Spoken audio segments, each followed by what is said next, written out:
number when you them pretend go. Or there is only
Hi, good day. I'm Alison Pereira, Head Stakeholder Relations at the Cipriani College of Labor and Cooperative Studies.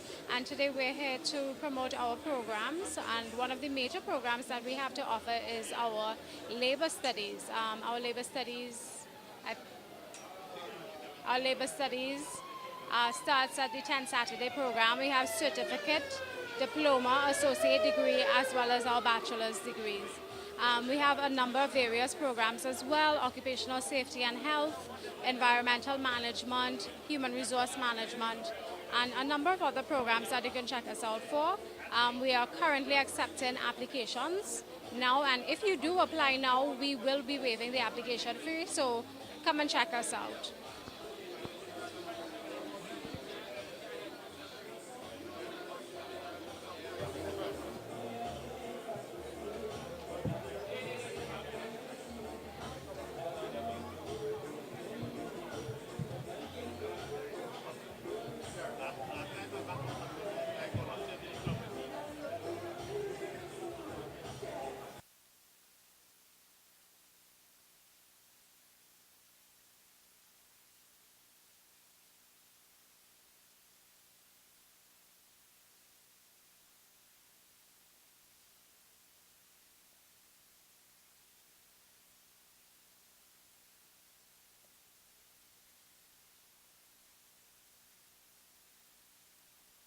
to witness the laying of the wreath at the Monument of the Martyrs outside of the building. Comrades can look over in the veranda at the ceremony.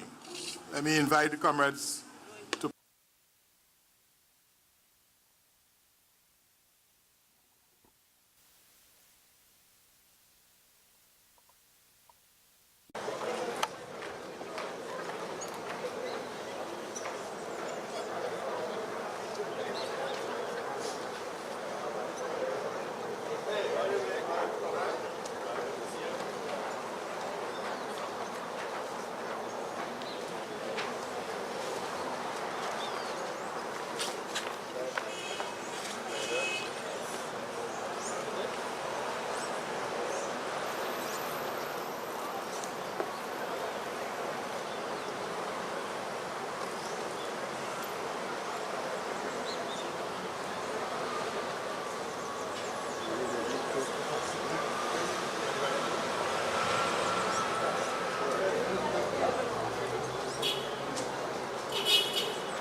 laying of the wreath at the Monument of the Martyrs. Many soldiers, known and unknown, who died during the struggle of the Oilfield Workers Trade Union and the struggle to save Trinidad and Tobago. And therefore this is a symbolic gesture of the struggles of those who went before us and who created the space that we are in here today. We now call on Sister Kathy Smith to lead us in the national anthem. The love of liberty in the fires of hope and prayer, with boundless faith in our destiny, we solemnly declare. Side by side we stand, islands of the blue Caribbean Sea. There's our native land. We pledge our lives to thee. Here every creed and race find an equal place, and may God bless our nation. Here every creed and race find an equal place, and may God bless our nation.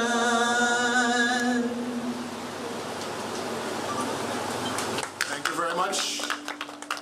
Comrades, you now move on to the invocation. Sister Joanne Phillip.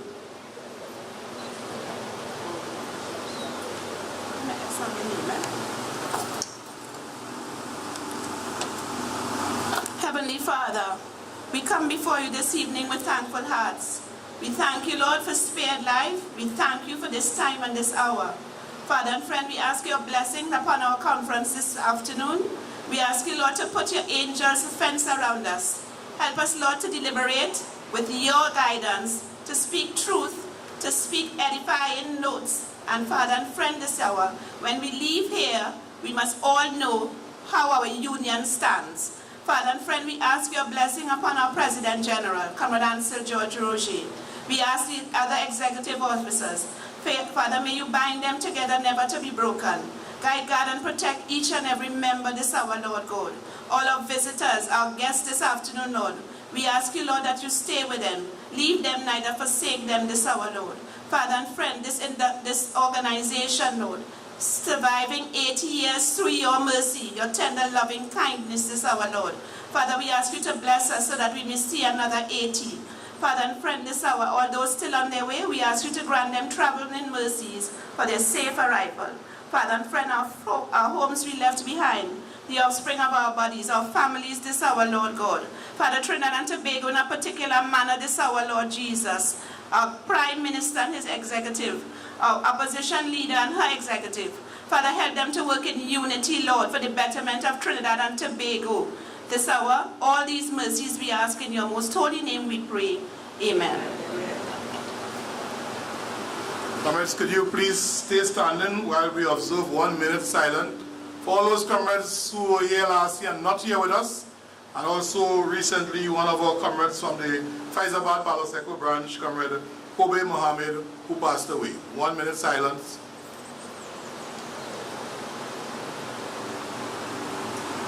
We meet today in freedom's cause and raise our voices and we'll join our hands in union songs to battle or to die. Hold the fort, for we are coming. Union is big. Side by side, we battle onward. Victory will fierce and long. Fierce and long the battle rages, but we never fear. Help will come when help is needed. Share, my comrades, share. Hold the fort, for we are coming. Union is side by side, we battle onward. Victory will come. We hold the reins of power in until we get a better lead. Oh, we will keep on struggling until we get a better lead. Oh, we will keep on struggling until we get a better lead. Our union makes us strong. Solidarity forever. Solidarity forever. Solidarity forever. Our union makes us strong. Our union makes us strong. Our union makes us strong. Our union makes us strong. Our union makes us strong. Thank you very much, comrades. You may be seated. Comrade Ansel Roger, President General of the Oilfield Workers Trade Union.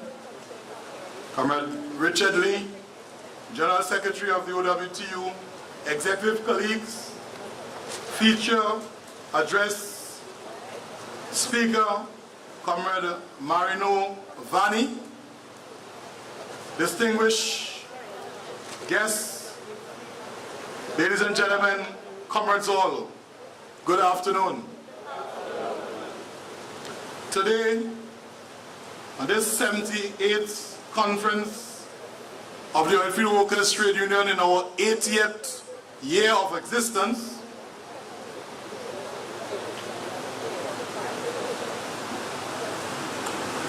we are in an environment, comrades, of uncertainty and great challenge. The government of the day, the PNM, has signaled its intention to send workers home in the state sector. And we have some examples like Caroni Green, TDC, etc.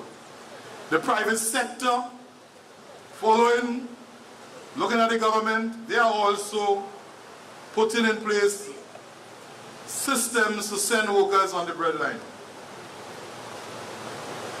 The state, in its desperation, is preparing assets, state jewels to sell to make up their budget deficits. Privatization, joint ventures to facilitate party financiers and business interests are being discussed as we speak behind closed doors. Vultures are hovering overhead many valuable state enterprises. The Progressive Trade Union, in anticipation of all that is presently coming down, put forward a proposal to the government to deal with the economic situation that this country is facing. Labor Economic Alternative Plan, LEAP. Nothing has been said by the government based on our detailed presentation on an alternative to retrenchment. We were talking about job creation by this proposal, growth and development. And so far we have heard nothing from them. It seems to us that the government has no plan. They got into power 2 years ago and they have no real plan to turn this economy around.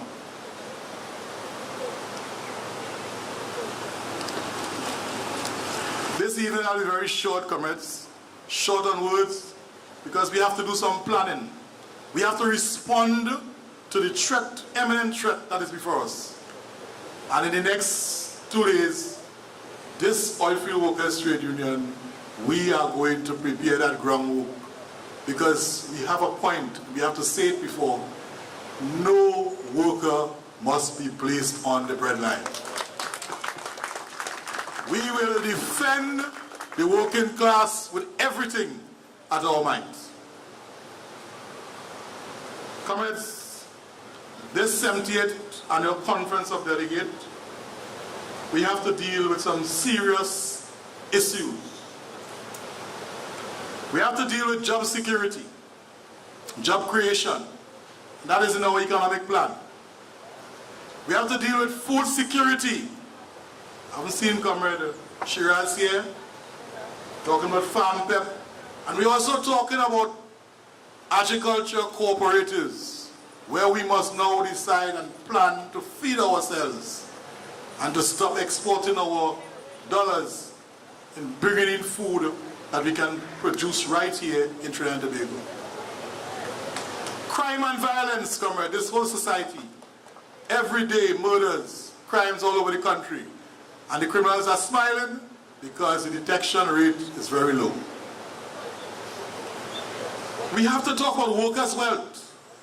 Every month, the banks are declaring $800 million in profits. We have to stop banking in those banks, and we have to invest and bank in our credit unions. Yeah? Where they are not taking out any money for maintaining your accounts. And that is your business. You can get the surplus when it is realized. We have to also look at Labour's political agenda. If we didn't know before, we know now. Last year around this time, we were organizing to move those people in yellow out of office because they were just thieving and destroying the country. Yeah? 2 years ago, not last year, 2 years ago. Right? 2 years ago. Today, we replaced yellow with red. And nothing is happening. So we now have to prepare the groundwork to take charge of our own affairs and to put in place a Labour government that will look after the interests of Labour. And we don't have to go far. I see the audience here. We have the leader of the movement for social justice, right, Comrade David Abdullah. We try everybody and they failed us. It is time to try ourselves. I hear a clap, Comrade.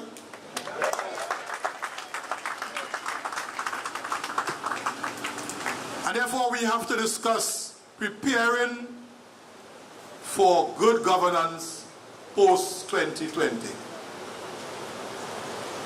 Comrades, this is serious business. Labour has to respond to those threats that are facing us. And it's either we respond and we do what we have to do, or we allow them to rule over us. The Oilfield Workers Trade Union, after 80 years, we have no intention of surrendering. We are going to continue struggling on behalf of the people of Trinidad and Tobago.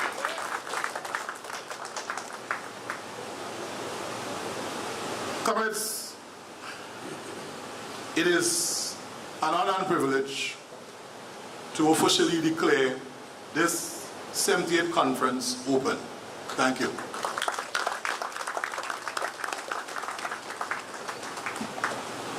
Some are very, very important comments here with us. In fact, we have with us the Venezuelan ambassador, Coromoto Kodoy.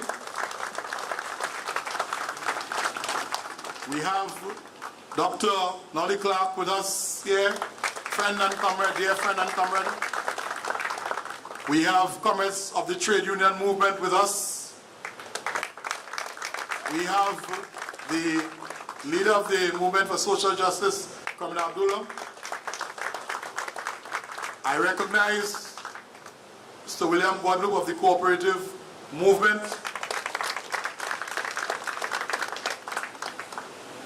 Yes. I'm just getting my guest list. Later I will go into the names. And today is also a very significant day in the history of Caribbean people.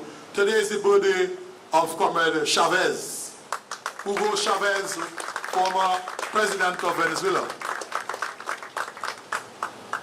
And we certainly call on the inspiration of Comrade Chavez to guide us during this conference over the next 2 days. Comrades, I want to, at this moment, to introduce to the podium, to bring his presidential address, Comrade Ansel Roger, President General of the Oilfield Workers Trade Union.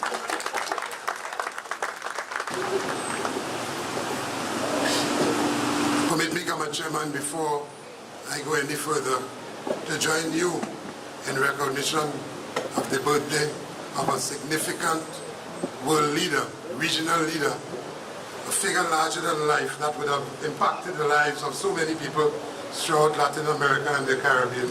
I'm talking about the birthday of Hugo Chavez, the former president of the Bolivarian Republic of Venezuela. Permit me to recognize today his birthday. And though he would have passed on, the spirit of Comrade Hugo Chavez continued to live on and on and on, and that they can never kill.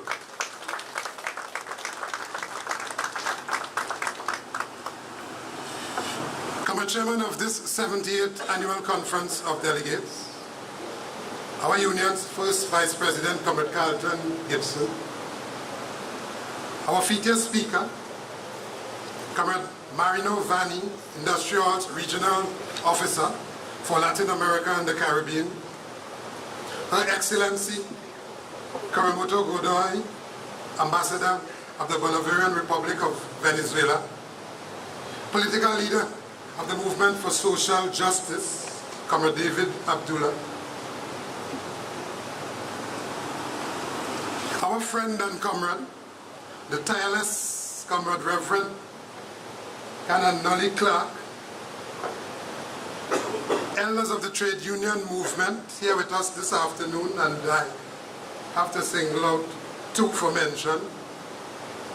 Comrade Vincent Cabrera, President of the Banking and Insurance General Workers Union, and Comrade Ainsley Matthews, President of the Contractor and General Workers Union. Our comrade, Dr. Wayne Kubla Singh of the Highway Reroute Movement here with us this afternoon. Other fellow comrades in the leadership of the Joint Trade Union Movement, specially invited guests, our retirees, members of the media, well-wishers, friends, comrades of the Blue Shirt Army, sisters and brothers, all supporters of this noble cause of justice. Good evening.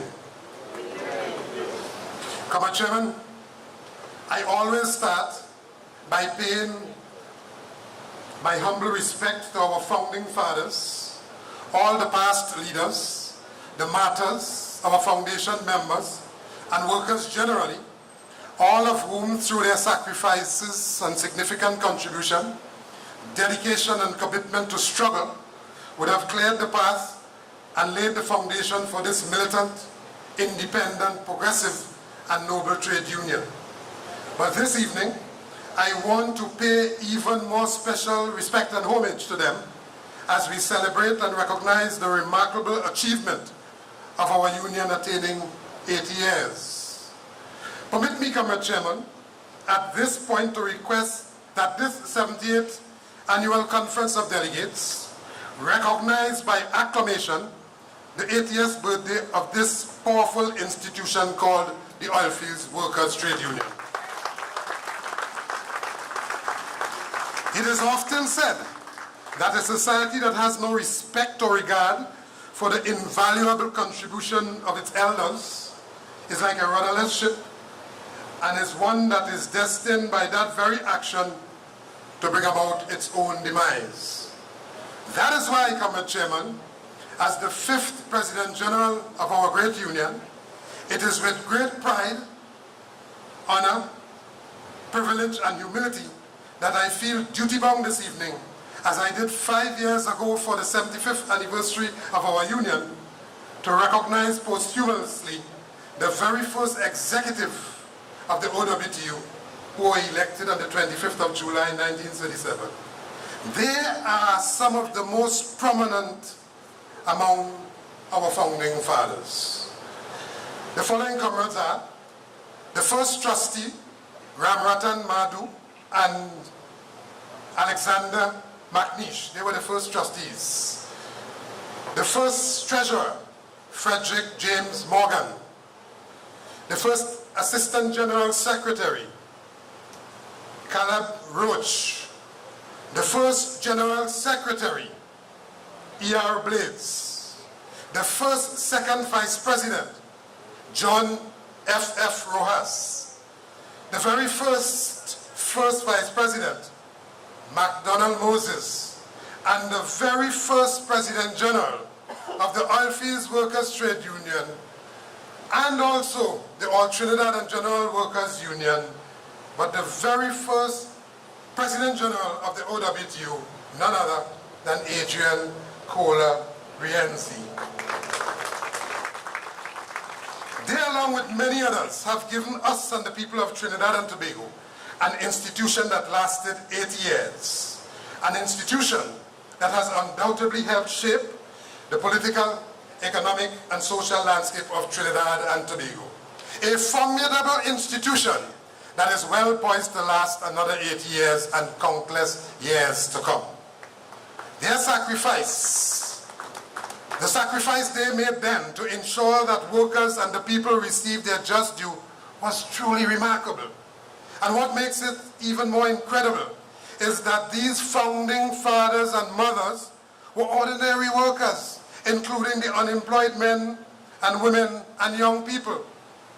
You see, Comrade Chairman, we are not just a trade union that deals strictly with industrial relations matters, collective bargaining, and matters at the industrial court, all of which we are very successful at, and all of which are very significant and important. But notwithstanding the significance and importance of these things, we are also a movement that carries with it the responsibility of creating a Trinidad and Tobago where the hopes, aspiration, dreams, and potential of the ordinary working people can be realized. When the founding fathers created this union some 80 years ago, they created an organization that would represent the Butlerite tradition. Well, I'm happy to report that 80 years later, we have remained consistent, true to our cause, and strictly maintaining our moorings. And today, that tradition is still well and alive. Comrade Chairman, it is important to remind this 78th Annual Conference of Delegates, in this our 80th year of existence, that as workers we can gain nothing without struggle. Let me say that again. as workers, we can gain nothing without struggle. We have to remember that as workers, we belong to a specific class. But, Comrade Chairman, as we make significant economic and social progress for our members, as ordinary workers, we make the mistake, fatal one at that, we make the mistake that we actually begin to believe that we belong to a different class, which class we could never be part of, and which class will ensure that we are never part of them. Therefore, Comrade Chairman, it is that colossal mistake we continue to make as workers, not recognizing that without class consciousness, without working class consciousness, we cannot defend all of the gains and achievements that we have made. Without class consciousness, we will forever be unable to defend all the sacrifices, and therefore we will not be able to defend all of the battles and the victories that our founding fathers would have laid down their very lives to achieve for us. We have a profound responsibility to understand, first of all, the class to which we belong, and to vigorously defend that class with our very lives. Mr. Chairman, we have always been in an oppressive system of governance, a system of governance that was designed not to protect the working class, not to protect the poor, the oppressed, and the ordinary man and woman in the street. From inception, Comrade Chairman, we know through our history that this system of governance was designed only to protect the owners and managers of capital. Indeed, it was designed to protect the owners of plantation. Now fast forward and fast track some 400 years later, without a shadow of a doubt, that system still remains intact. The sad thing about that, Comrade Chairman, is that some of us are not only totally oblivious to the class to which we belong, and which class we must defend, but even worse than that, sometimes we allow ourselves to be used as willing agents and instruments to protect the class of those who are totally against us and against the interests that we represent. Mr. Chairman, if nothing else, on this 80th anniversary of our union's existence, the one thing we must do is to understand the nature of the battle we are engaged in. We must understand who are our friends and who are our enemies. We must understand really who are our allies and who are our foes. In this regard, permit me to focus some attention on the critical area this evening, this particular critical area. This evening as we speak, Comrade Chairman, the life of ordinary citizens, men and women in the street, the unemployed, the poor, their lives has not improved. Indeed, through our recent interaction with people on the ground throughout the country, we can identify that from urban to rural, from east to west, north to south, and central, and even Tobago, the one thing that is common is that today people throughout Trinidad and Tobago are enduring great pain and suffering. Clearly, this level of suffering is taking place because those who are in control of the system of governance are not in service of the people, but rather they are in service to themselves and to the elites, their friends. But who are those elites, Comrade Chairman? Let's ask the question. You see, if we were not paying close attention, or in case we did not know, they are now so emboldened that they have stepped forward to identify themselves as the smallest group, but with the most powerful group, some 5,000 people that has control over the rest of us. Let's understand the magnitude of that. So elitist they are, that in the comfort of their own private enclaves, the discussion is how they are the Starbucks of the Caribbean. But wait, if they consider themselves to be the Starbucks of the Caribbean, then what name do they give the rest of the citizens? The descendants of slaves, indentured laborers, the ordinary working people, the poor and the vulnerable. What are they calling us in their own private spaces. Mr. Chairman, government come and government go. These people are prepared to invest in financing political parties, to get parties into government, to protect their own class interests. Once and for all, we need to determine, Mr. Chairman, where does the real power lie? It cannot be in the hands of a few, 5,000 people, whose riches were achieved on the basis of the blood, sweat and tears, and on the backs and shoulders of ordinary workers. No, it cannot be. Were it not for workers working consistently in some cases, in some of the most exploitative conditions, in some of the most dehumanizing conditions, which conditions are without respect for life, limb, human dignity, or workers' right. I want to submit this evening, Mr. Chairman, that it is us, the workers, who provided the riches and the wealth for these same elites. In other words, were it not for all of us as workers, today these elites could not have been boasting about their wealth. They are boasting about having over some 120 businesses throughout Trinidad and Tobago. And that is why, without a doubt, we must do something about that. You see, they want us to continue the discourse about making fun, about serious issues, about criticizing and quarreling among ourselves, while they laugh all the way to the bank and they escape the scrutiny and the actions of the rest of us. And foolishly, we accept that and we are mired into bacchanal and old talk and confusion, while they just smile and say, look at them, descendants of slaves, they are nothing more than that, here to provide for us. Let us identify these businesses. Where are these businesses throughout Trinidad and Tobago?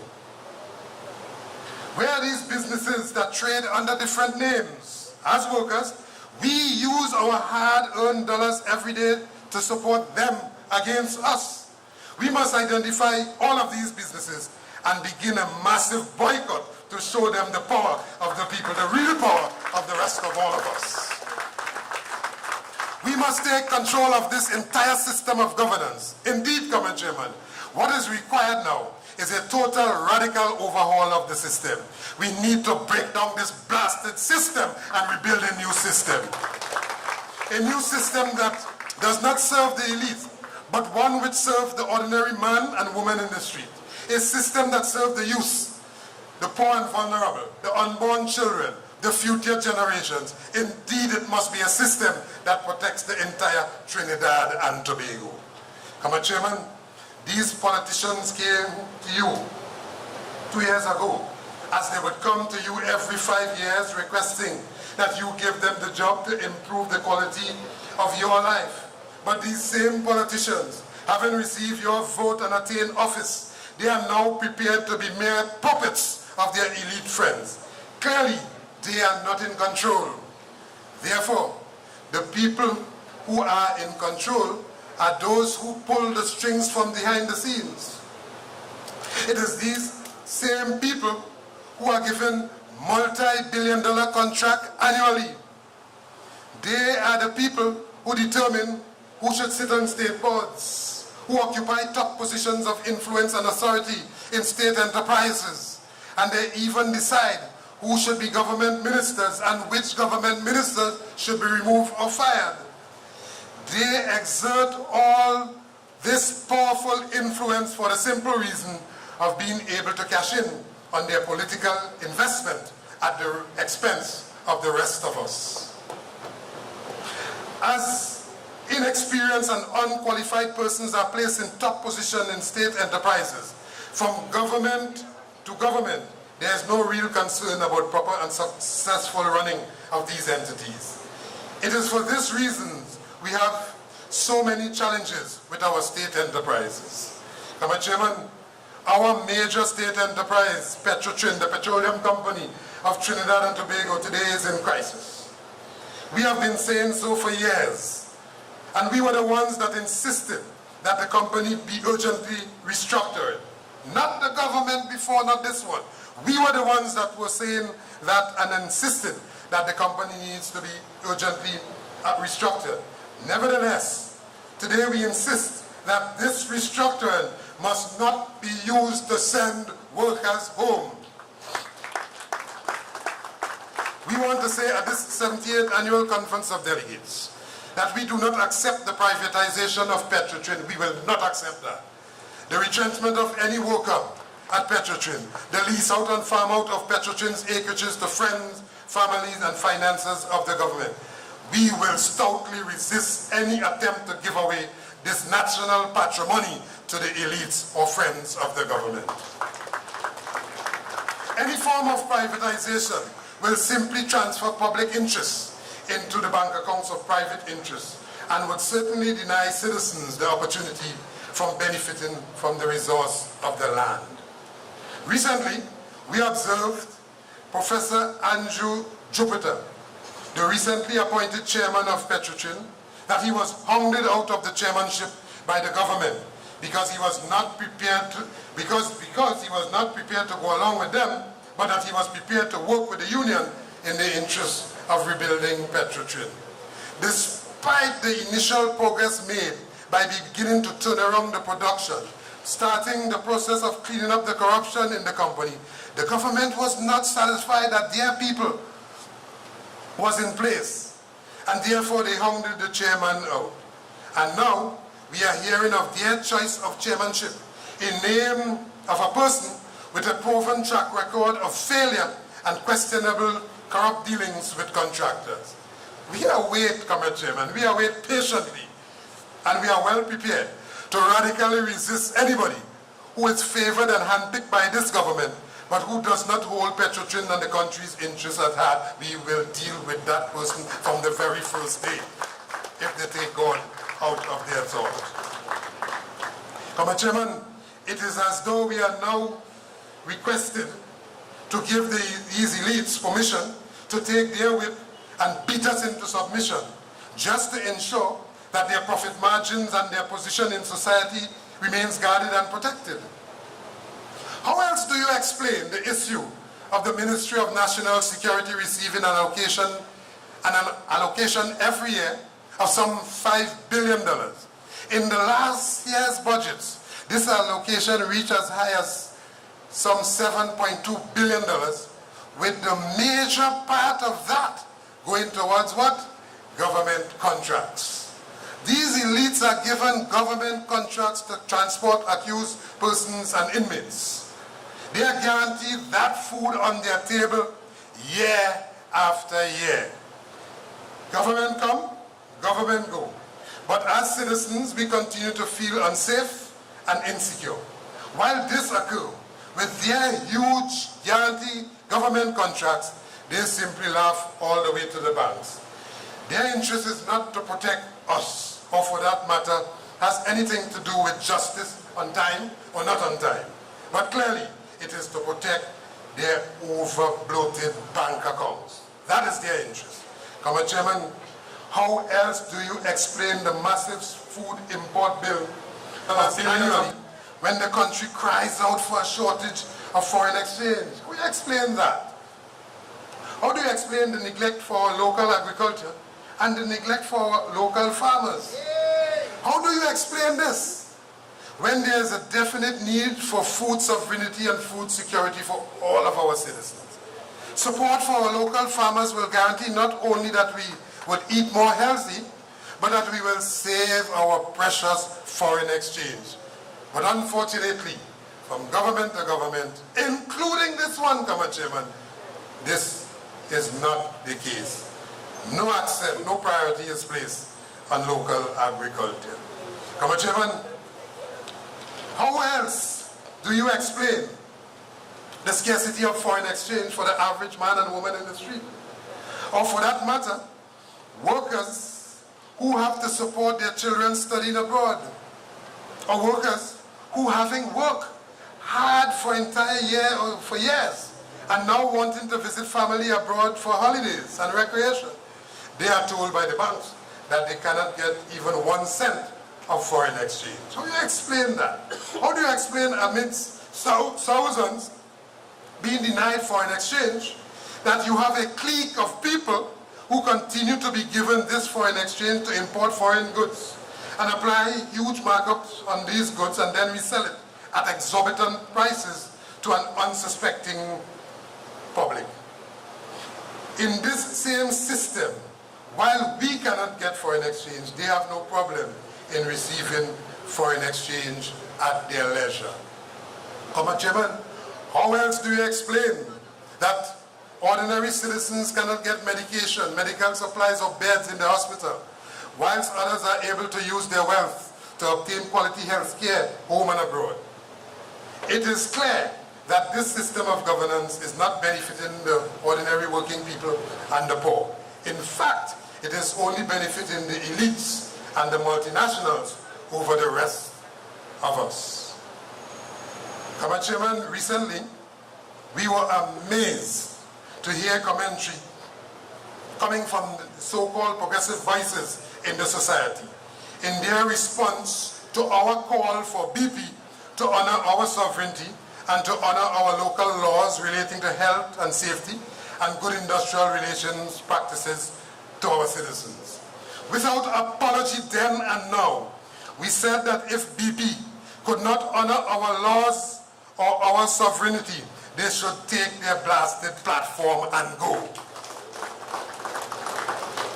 But those same voices, the point I wish to make this evening, Comrade Chairman, those same voices who in the past would have stood on the side of nationalism and patriotism against the multinationals, today they were so willing to sell their souls on the altar of so-called economic benefit. For them, without BP, there's no Trinidad and Tobago. And for them, without BP, all the rest of us, the entire country, would starve. And for them, it was like, Massa, Massa, Massa, Massa, look what he said. You disrespect Massa. How dare you disrespect Massa, Comrade Roger? We now would not have no food to eat. Massa would not feed us. You disrespectful person.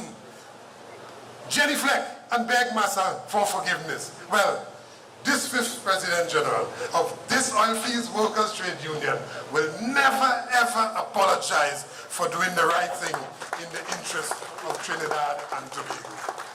Regardless of who, PNM or not, we will not apologize for that. We were surprised, Comrade Chairman, surprised, appalled and disappointed to hear comrades like Comrade Rafiq Shah of the 1970 mutiny fame, and the so-called progressive writer Michael Harris, and all of those other so-called progressive and influential people in the society, all of them took the most shallow and backward position defending BP. In the face of what they saw as an economic threat, they were of the view that we must succumb to the wishes and fancies of the multinationals when the multinationals come to our shores. But for us, this position that they have taken has cast a thick cloud of doubt in terms of their level of consciousness. Like some of our past leaders whose levels of consciousness have faded over the years, we are now forced to conclude and wonder aloud that comrades like Comrade Rafiq Shah, progressive writer, so-called progressive writer Michael Harris and the rest of them, we are now forced to wonder aloud if they were ever conscious or true in the first place. But regardless of what they say and how they feel, this 80-year-old OWTU has been consistent in our demand for respect for the independent Republic of Trinidad and Tobago and respect for the sovereignty of our people. We are prepared to defend that independence against anyone coming to our shores without apology. Comrade Chairman, we must always remember from then to now and in the future, these multinationals always come to our shores not because they like us or because they want to help us. They come to our shores seeking their own best interests. And if we are not careful to take position in defense of our country, there will always be another ArcelorMittal. there will always be another OAS. There will always be another BP or Shell, and incidentally BP who would have left our shores many years ago and returned to seek their own interest this time around again. There will always be another BP, another Shell, and certainly, quite recently, there will always be another flow. If we allow it, all of them will always drain our country of its resources, exploit our citizens, and then, at the drop of our hat, depart from our shores, leaving our people empty-handed. The OWTU has taken the position in the face of what is obviously a weak government and some shallow-minded people who are apologists for the multinationals and the new plantation owners. We have taken the position that we will not allow our country to be pillaged and plundered at the expense of the health and safety and the welfare of our people, and certainly we will not allow the violation of our national laws by these multinationals. Not at all. Mr. Chairman, people completely miss the point that these multinationals needs us as much as we need them. In fact, what they are doing is leveraging power to ensure that they get as much concession from the government as they can to repatriate our resources to their country of origin. Simply put, Mr. Chairman, this plantation economy has not changed. The decision by BP to construct the Angeline platform outside Trinidad and Tobago was taken over 1 year ago. BP took the decision on the basis of securing their own interests and to leverage more concession from the government. Clearly, that decision had nothing to do with any statement that came 1 year later.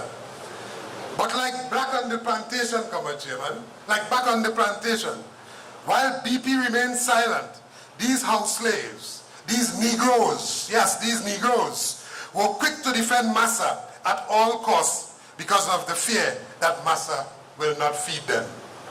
After 55 years of independence, after 41 years of republicanism, and come next week, Tuesday, we will be celebrating 179 years of emancipation. We are yet to emancipate our minds from mental slavery and to extricate ourselves from the post-colonial mentality withdrawal syndrome. You see, while the shackles were removed from our hands and feet, today, unfortunately for some of us, our minds are still tightly shackled. This evening we ask the question, where are those voices from the 70s? We got absolute silence from Kafra Kambon and members of the Emancipation Support Committee, all who would have supported Comrade George Weeks for taking an identical position against the multinational in our country's interests in the 70s. Where are them today? Today, they have all gone soft. Those in the 70s who would have stood for black power, the right to self-determination and patriotism in 2017, they stood silent whilst the uninformed public and the bandwagonists, those Negroes, jump on the bandwagon to defend Massa BP, the multinational. These same multinationals that they were quick to defend continue to benefit, we cannot overemphasize the point, continue to benefit from our natural resources, whilst our local workers are being denied employment. Today, these same multinationals supported by local companies have expatriates performing jobs for which our locals are very competent, qualified, and experienced. Our offshore workers, our drillers, assistant drillers, floormen, pumpmen, material coordinators, rastabouts, headmen, welders, fabricators, derrickmen, crane operators, scaffolders, just to name a few, they are all left unemployed while expatriates today do their work. Absolutely no one has come to the defense of those workers, except the Oilfields Workers Trade Union, which will always come to their defense. Our chairman, BP or no BP, money or no money, good times or hard times, the OWTU will stand firmly in defense of its members and all of the people of Trinidad and Tobago without apology, regardless of the consequences. Today, Comrade Chairman, it is like wildfire. No job is safe.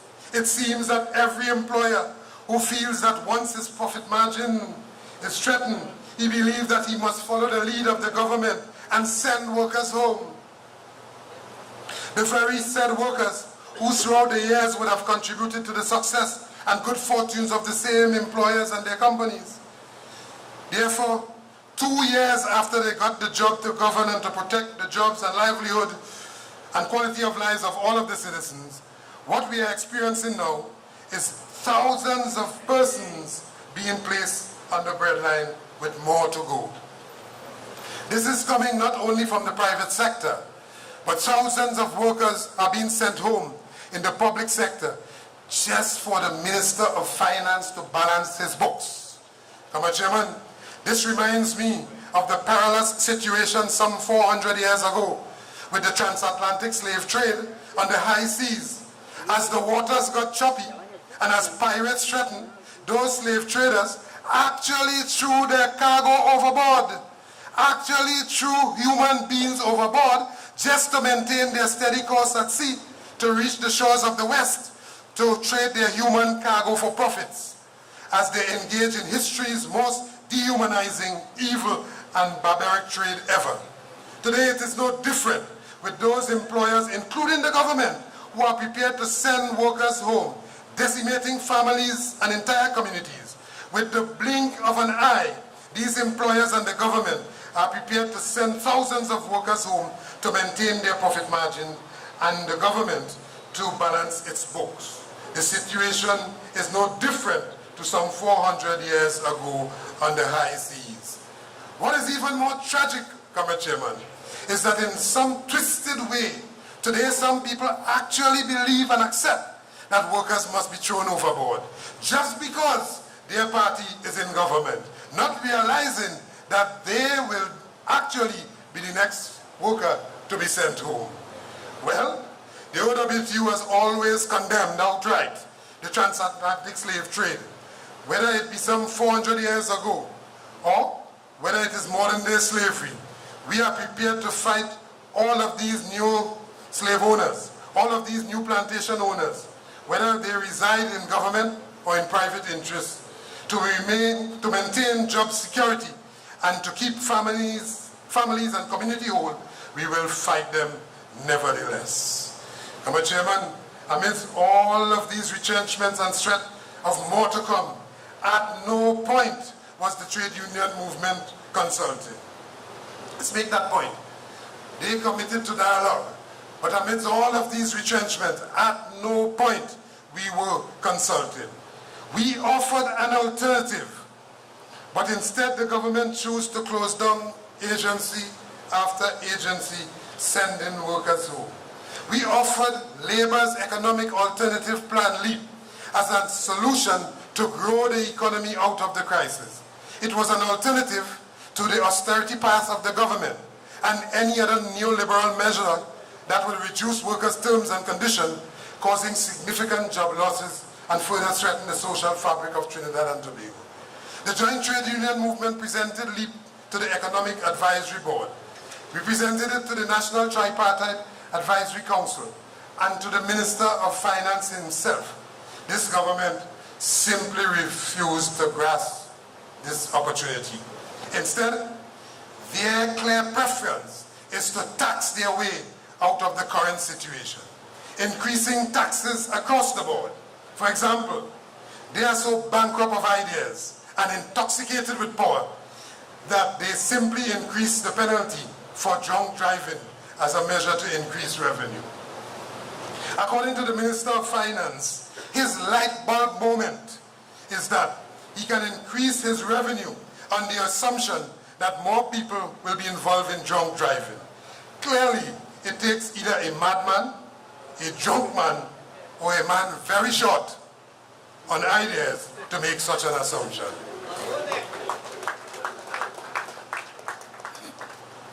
By disregarding LEAP, the government simply wants to continue with the old system where they tax the population and then give out contracts to their friends, family and financiers on the other hand. In other words, for their benefit, they want to keep this old corrupt system of governance firmly in place. Mr. Chairman, we in the labor movement were quite aware of the challenging times ahead, and therefore we agreed to participate in the National Tripartite Advisory Council, NTAC. However, the government again failed when it refused to utilize this important tripartite arrangement to find solution to the country's current problems. Whilst we were committed to participate, both government and business have accelerated the retrenchment of workers. Neither the business community nor the government was prepared to equitably share the burden of adjustment. For them, this yoke of adjustment must only rest firmly on the necks of workers. We therefore had no choice or option but to suspend our participation in NTAC until both government and business put a halt to this mass retrenchment. Whilst thousands of workers continue to go home, the Minister of Labour, a former trade unionist, did absolutely nothing. We had called on her to fast-track the amendment to the Retrenchment and Severance Benefit Act. Instead, she established an unemployment register, signaling her government's intention to have more and more people retrenched. And true to form, from then to now, by the thousands, workers are losing their jobs. The employer class and the government has taken the position, that they are not making any sacrifices whatsoever. Their only response is to cut jobs, increase prices, increase taxes. But we insist that workers alone must not bear this burden of adjustment. Today, as so many thousands of workers are now on the breadline, how are parents, ordinary working people, going to pay for school books and school uniform? Did anyone in the government ever consider how people are going to send their children back to school when school reopens in September? For them, the country must simply accept the old narrative pushed by this government that the country has no money, and therefore we must accept mass retrenchment taking place. We must sit silently by and ignore the severe hardship for families across the country and the social fallout that will come as a result of government refusing an alternative to their austerity measures. But why must we accept this now? Because there's a P&M government? Hell no. This is bad governance. We did not accept it under the last government, and we are not going to accept it under this P&M government or any other government. When so many thousands of workers are retrenched, it is not just those thousands that are impacted, but this immediate impact spreads to their families and their communities. Therefore, the multiplier effect ravages and shreds apart the social fabric of an entire society. Mr. Chairman, as if retrenchment is not bad enough, the population is further burdened by rising crime, increased prices, poor health service, all resulting from poor governance and the absence of leadership. If we are to be honest, we must admit that we are no safer or more secure today than 2 years ago. Indeed, it has gotten worse. We look on helplessly and in horror as mothers, sisters, wives and brothers cry uncontrollably on a daily basis as they mourn the loss of their loved ones brutally murdered. Unfortunately, Mr. Chairman, unfortunately, this never-ending pain and suffering only comes home to us when we are personally affected. When the criminals kick down your door, he does not ask you if you are P&M, and if you say yes, he spare you. Or he does not ask you if you are UNC, and if you say yes, he spare you. The ruthless, merciless, gun-toting criminal has no respect for political parties, geography, or even religion. He knows only one thing, and that is to take your life at any cost. Because for him, there's absolutely no consequence because of a clueless government with an incompetent Minister of National Security. As I often mention, the only reason why any one of us are alive today or this evening is because nobody wants us dead as yet. It is as sad and cold and brutal as that. Comrade Chairman, when you go to the grocery, after taxing your brains in the various lanes to select just some basic food items, when you finally reach the cashier does not give you a discount simply because you are a P&M. You are at the merciless rising prices of those grocery and store owners and the rising cost of living. At that point, support for your party does not help you. When you go to the hospitals and there are no medications, beds, or medical supplies, or have to wait long hours for medical attention, or where important tests and examinations are not available at the public hospitals, where all of these services are a matter of life and death, being a P&M supporter will not help you. You have to find the money to pay for these things privately, or you will be simply left to die. Mr. Chairman, the OWTU throughout our 80-year history has never stood idly by or stayed silent in the face of bad governance while workers and ordinary citizens continue to suffer. We have always and will continue the Butlerite tradition, speaking out in the public interest, in the interest of workers we represent. The tradition, this very tradition, angered successive governments, resulting in them victimizing us in many different ways. We will not forget that the only reason why we did not have settlements in a number of our negotiations when everybody else got a settlement was as a result of the past government victimizing the OWTU and the other progressive unions for speaking out against corruption and nepotism and bad governance that they provided to the country. That is why. But today, Comrade Chairman, it is as if the whip was passed directly from one government to another, simply because both of them operate the same system. Because we were not prepared to remain silent under the UNC, and today we are not prepared to remain silent, while this government is failing miserably on its commitment to deliver good governance to the people. The PNM is simply continuing the attack of the previous government by attempting to ensure that all our negotiations remain unsettled. Just imagine, 6 years later, we still have a number of negotiations that remain outstanding. What is even worse, Comrade Chairman, is that in areas where the courts would have pronounced and delivered judgment in favor of the workers and our members, the management of those entities, for example, TNTEC and even TCL, they are prepared to break those agreements and continue to spend huge sums of money in legal costs, thus ensuring that their friends in the legal fraternity make huge sums of money at the expense of those workers receiving their just settlement. Today, on the occasion of the 80th anniversary of the OWTU, we renew our call for the settlement of all these outstanding issues and negotiations at the University of Trinidad and Tobago, at the University of the West Indies, at National Petroleum Marketing Company, NP, and at the Petroleum Company of Trinidad and Tobago.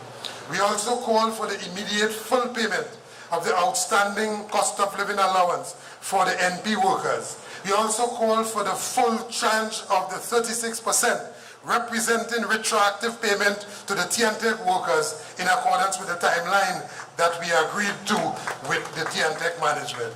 We call for the filling of all vacancies at all of the state enterprises, thus ensuring that they perform at their optimum standard. We continue, Comrade Chairman, we continue to collectively turn the wheels of the economy of Trinidad and Tobago, where everybody benefits, and therefore we insist that We the workers must not be the sacrificial lambs. Today, we now have a disillusioned and disappointed citizenry with hopelessness and despair on the faces and in the minds of our citizens, our young people, including our pensioners, our senior citizens, our retirees, all of whom continue to suffer on a daily basis as a result of the total failure of this system of governance to deliver to the rest of us.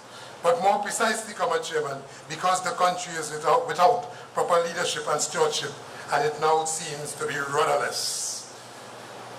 It is as if a massive void is being created. And if this void is not filled with proper and astute leadership at this critical moment, it will be filled with rampant opportunism, the likes of which the country cannot afford, and from which it will never be able to extricate itself anytime soon. Therefore, it falls to us in the trade union movement.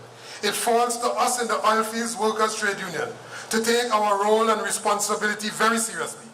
So this 78th Annual Conference of Delegates, after having dealt with the statutory requirements, audited financial reports, budgetary items, all of those requirements with respect to our union's constitution, and all of those requirements with respect to the law, after having dealt with all of that, it is our most sacred, profound responsibility for us to get into the business of how our country is being governed, and in whose interest, and what type of intervention is necessary to take our country out of the morass in which it now finds itself.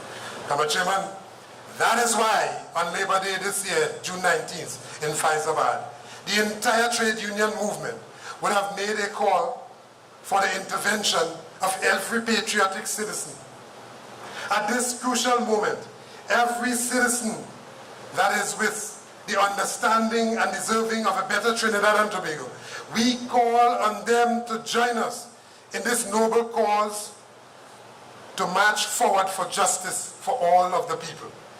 We must collectively demand that those who requested the opportunity to govern the country, that they must simply get up now and do the jobs in which they were given in the interest of the rest of all of us. Mr. Chairman, that is why August 4th is so important. This evening, in this formal opening ceremony, on the occasion of our 78th Annual Conference of Delegates, I want to again urge all our members, all our citizens, all our friends and well-wishers to join us in a movement to relinquish control and power from the hands of a few and place it in the hands of the people. As we continue to march for justice, we must be prepared to expect those elites to resist us at all costs. But of this resistance, we must not be deterred or fearful. But we must be prepared to fearlessly and relentlessly respond by any means necessary.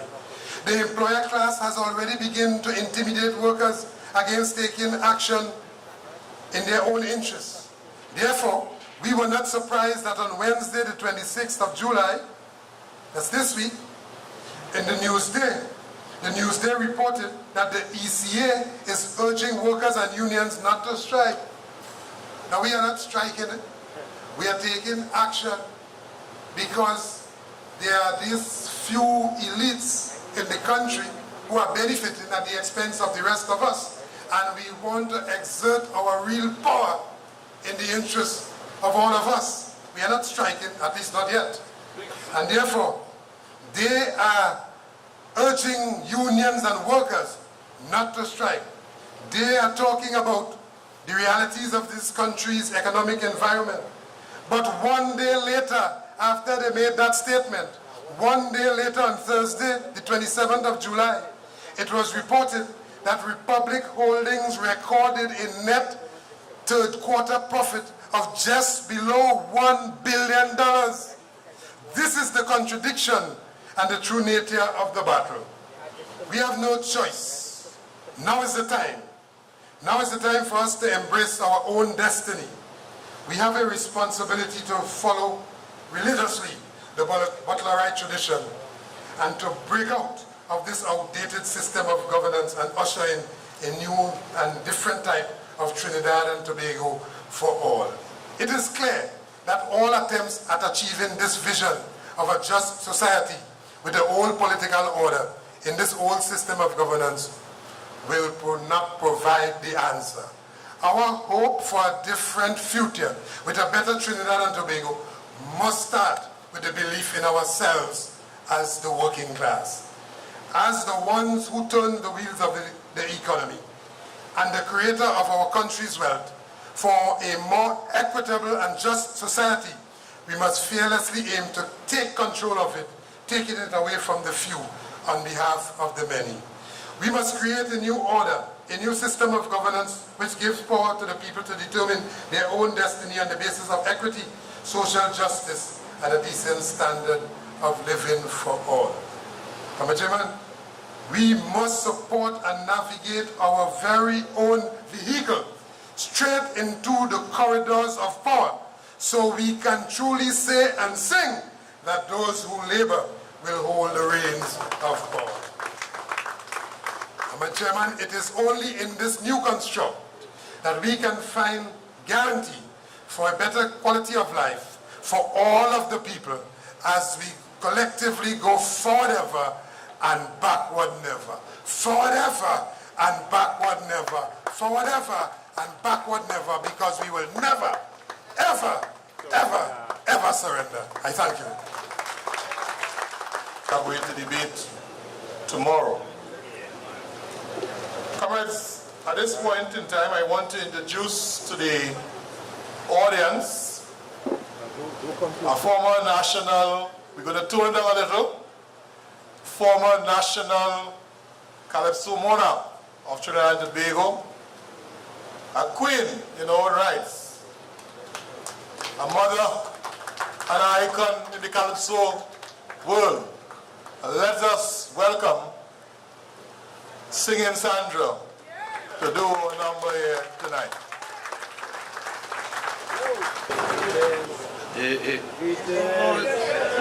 Excuse me, please. So I'm going again. Greetings, comrades. Oh, be quiet now. One blue jersey, they feel like, you know, comrade. Those were they. I love it. Love you all. Happy 80th anniversary again. And happy emancipation to all. To the executive, pleasant evening. To the love of my life, a pleasant evening. I don't get in that. Alright, so do a little thing for you now. So help me sing.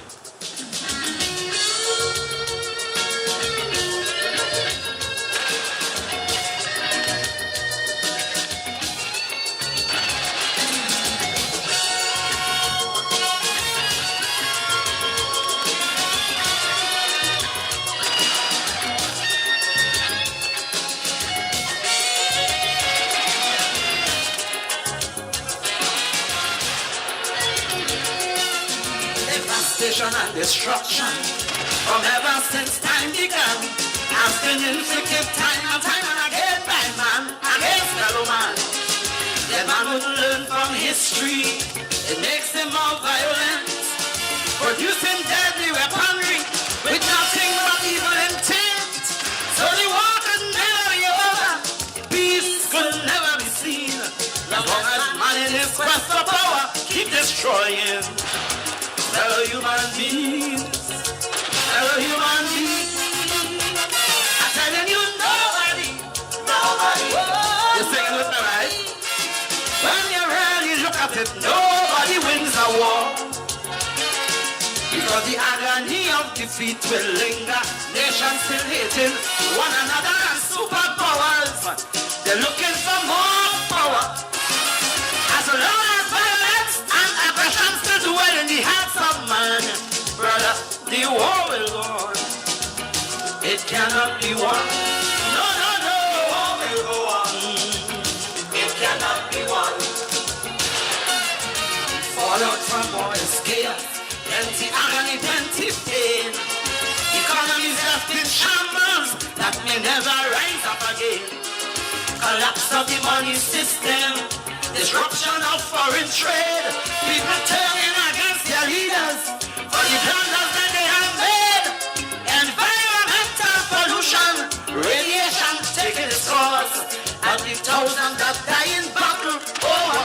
waste of human resource. Of course, I'm telling you, nobody. But when I really think of it, nobody wins a war. The brutal clash of ideologies, carnage and social anarchy, and life reduced to pitiful dimensions. The falling back of progress and growth for entire generation. Sister, it cannot be won. The war will go on. No, no, no. The war will go on. It cannot be won.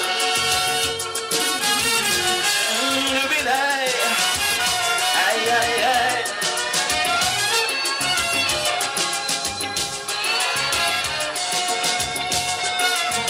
War is just like a racket. It pays dividends for a few. But what does it profit the masses? I mean laymen like me and you. While the leaders play their chess games, using the masses as pawn with political propaganda, the massacre still goes on. The soldiers never started, but they give their lives easily. While those leaders are in a safe place, working out strategies. So you see, I'm telling you, nobody, oh, nobody. But when I really look at it, nobody wins a war. They can stay the passage of history with the blood of the weak and the mighty. Great, great cultures vanish completely. Look, war can create and destroy political boundaries as it goes on. Sister, the war will go on. It cannot be won. No, no, no. The war will go on. It cannot be won. The object of war is simple. Just conquer and take over. It doesn't matter how many people get wiped out in the massacre. The enemy must be vanquished. The battle has to be won. But the conflict will never be over. Cause the agony lingers on. There'll always be more dictators, more Hitlers, more Saddam Husseins. And with these lunatics in power, it will just start all over again. And again, I'm telling you, nobody, oh, nobody. But when I really look at it, nobody wins a war. We need a spiritual revolution to stop this brutal aggression, or else peace in the world will always be out of our hands. As long as the quest for wealth and power still live in the hearts of man, just up the war will go on. It cannot be won. No, no, no, no. The war will go on. It cannot be won. The war will go on. Peace in the world. The war will go on. We need a spiritual revolution. The war will go on. Lord, put a hand on the children. The war will go on. Man fighting against man.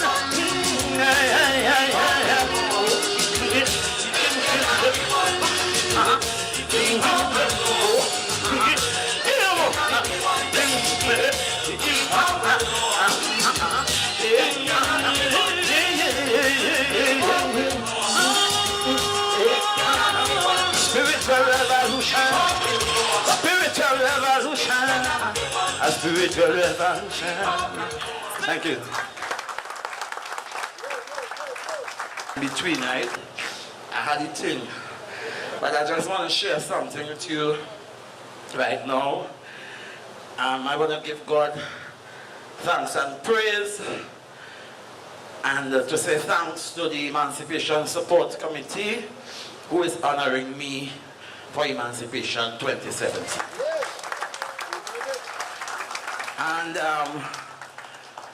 this takes place in the form of a concert on Monday night at the Port of Spain, Queenspark Savannah, and it's a free concert.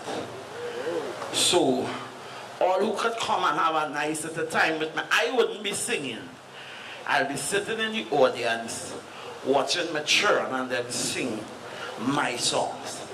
And one of the children that will be singing my songs is the current monarch of OWTU 2017, Makeda Darius. Okay, so this takes place on Monday night again, starts at 8 p.m. You are all invited. I would love to see you, right? I will be sitting down posing, but I ain't nothing. Who's the guy says something to get to there? All right, DJ, let me do my thing and go fast. Now, this is our OWTU song. But then, one minute. Let me just share this with you. Somebody called me the day before yesterday and asked me, Sandra, why you don't remix that song? Oh, Lord, you know, my sister Tigress just came in from North Carolina where she lives for the show on Monday to be a part of it with my sister. Can I have a round of applause to my baby sister, please? Yes, and somebody asked me, you know, we do this song now because I think we need it more now than we did in 1999. You think so? All right, so we go work on that. Very good, DJ.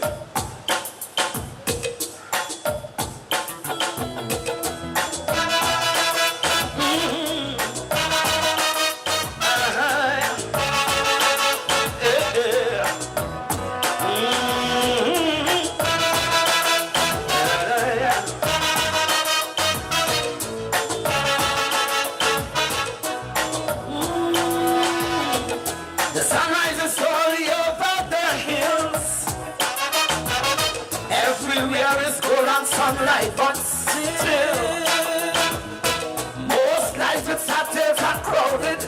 Their days in darkness are shrouded. They don't smile and they never will.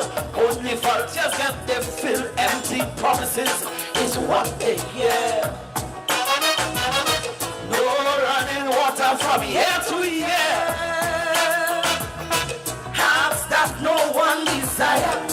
That if there is a Messiah, someday he'll hear their whispered prayer. Covered always bare and scanty, 10 people in a one-bedroom shanty. Forced to sell on the pavement, no vacancy, no employment. Cattle fire cracker from gunshot. Let us go when things get hot. Afraid to look out the window, to hear voices from what are you doing? I can't hear you.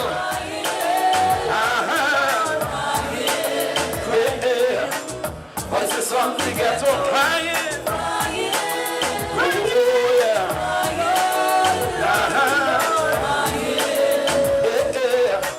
Voices from the ghetto.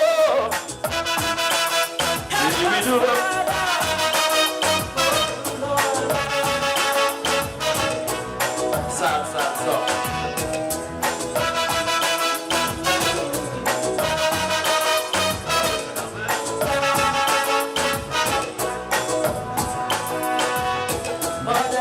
Just holding head up, boy. And them woman stronger than a wall.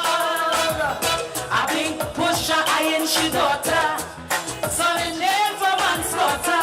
Too bad for he and them bad boys. No bail, that's the black man's choice. Like shadows say, poverty is hell.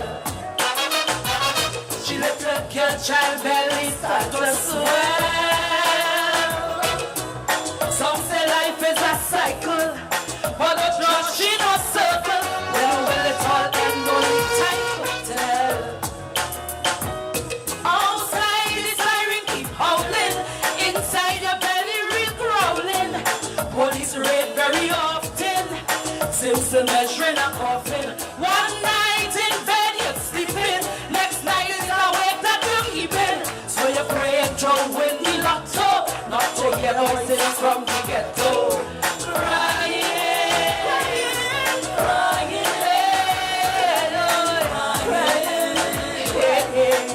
voices from the ghetto.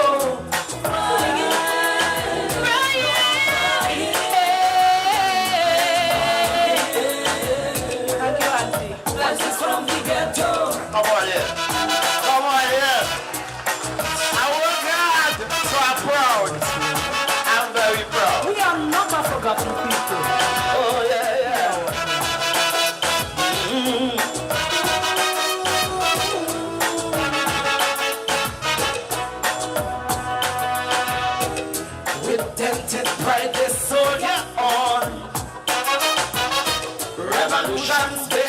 politicians born.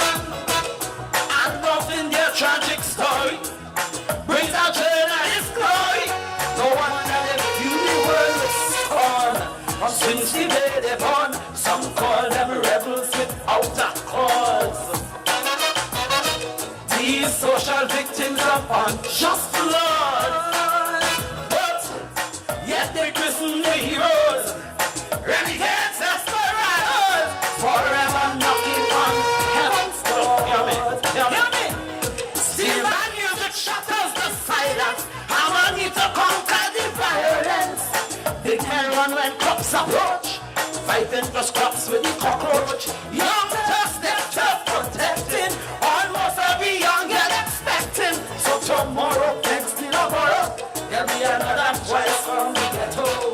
Crying, oh, crying. But men change, you know, and get worse. Voices from the ghetto. Crying, crying. Pitiko, Baba. Pitiko, Baba. Yeah, them pleading. Voices from the ghetto.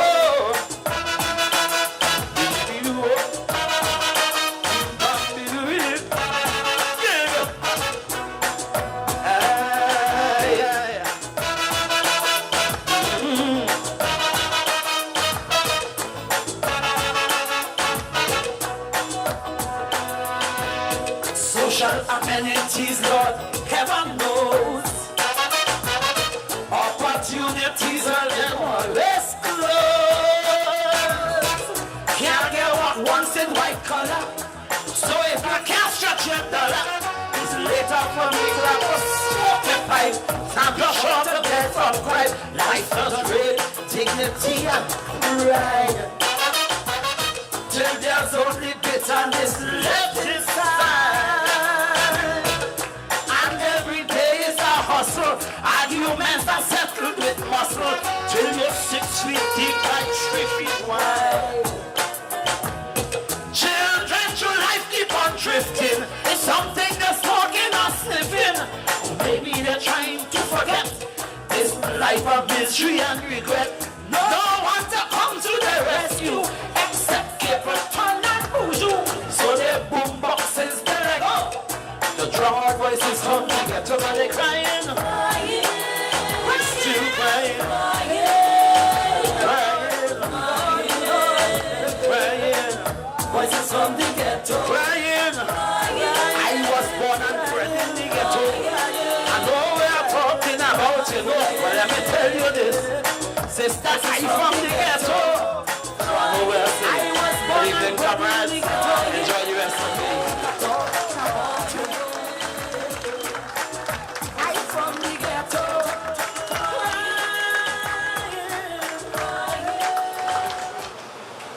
Big soon, big tune, big tune.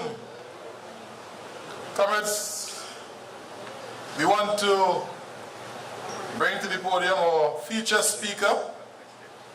And I want to do a bio of our feature speaker, Comrade Moreno Vani.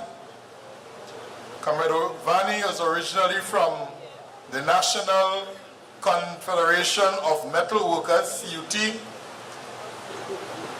He has been a trade unionist for the past 28 years. From 2008, he worked with the Federation of Metal Workers in Brazil. Since 2012, he has been a regional officer with the Industrial Global Union Regional Office in Uruguay. From 1998 to 2007, Comrade worked developing, organizing programs and working with over 350 workers in Brazil. His expertise is in organizing and particularly working with young people. Now, Comrade Moreno Vani is going to speak in his native tongue, Spanish, but he will have an interpreter, and the interpreter, Sister Candice Ramcharan, will be assisting in doing the translation. So I want to welcome our feature speaker, Comrade Moreno Vani to give his presentation. Comrade Vani. And we have Sister Ramcharan doing the interpretation.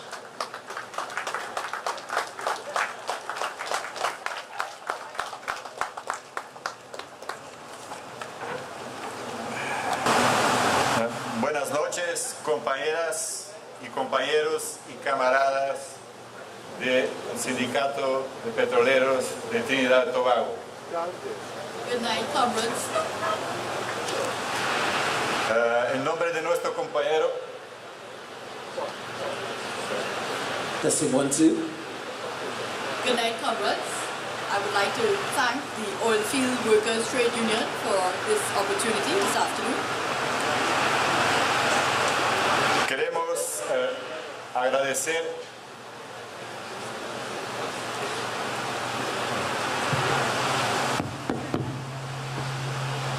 One, two. You switch your mics.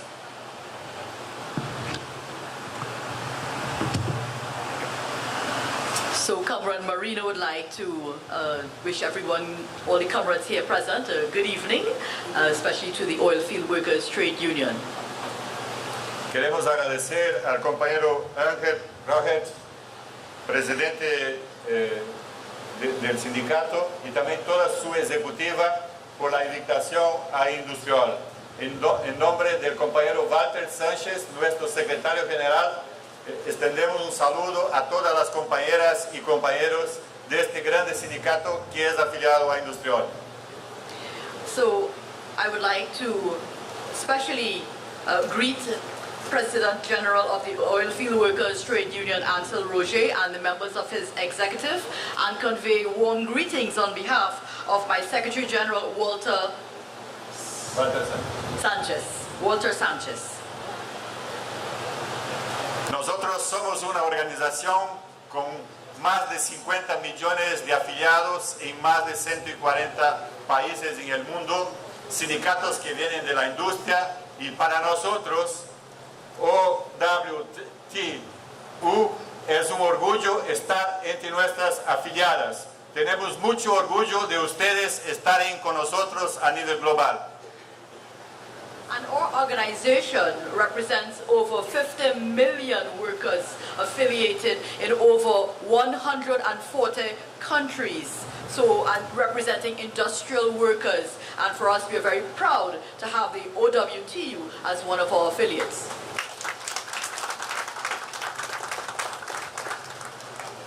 Queremos saludar también la compañera embajadora de Venezuela, compañera Karamoto Godoy. Un gusto estar acá con ustedes y queremos estar solidarios con los trabajadores que luchan en Venezuela por una sociedad más socialista y lamentar a los trabajadores que todavía insisten en defender el capitalismo. And I also take this opportunity to acknowledge and recognize Venezuelan Ambassador Karamoto Godoy, who is with us here, as well as to stand in solidarity with workers in Venezuela who are professing socialism and in defense against capitalism. Estamos con ustedes. So we are standing with you, Ambassador.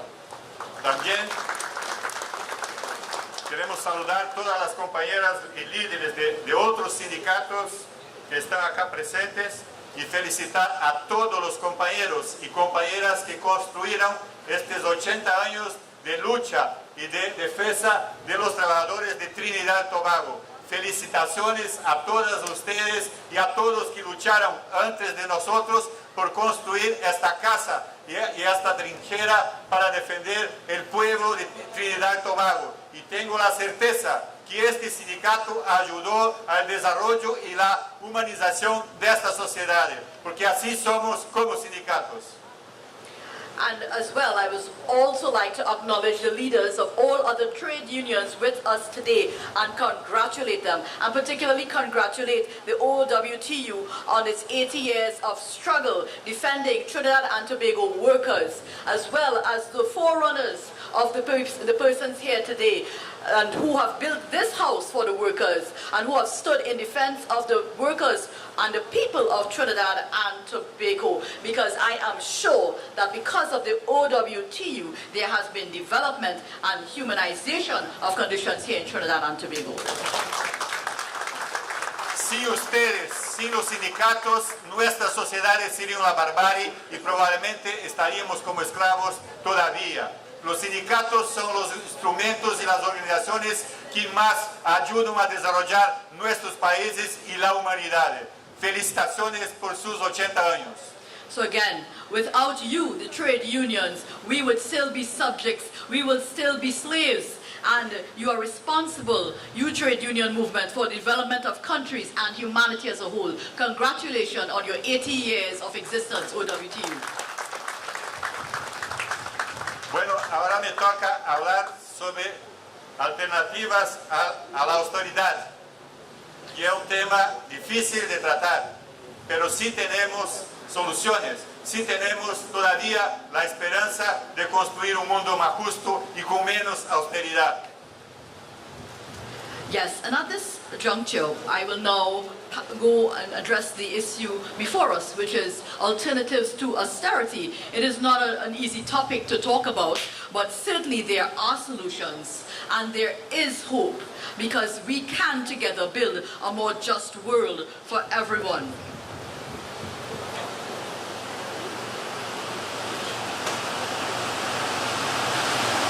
Para seguir, es bueno entendernos que estamos en un mundo globalizado, con constantes y muy importantes cambios.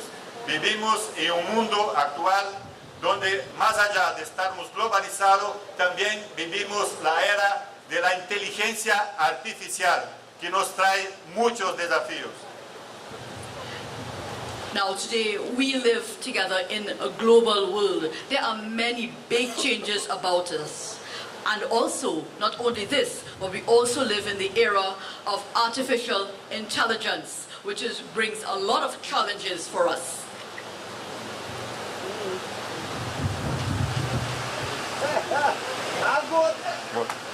Yeah. One. Next. Oh, sorry. Okay.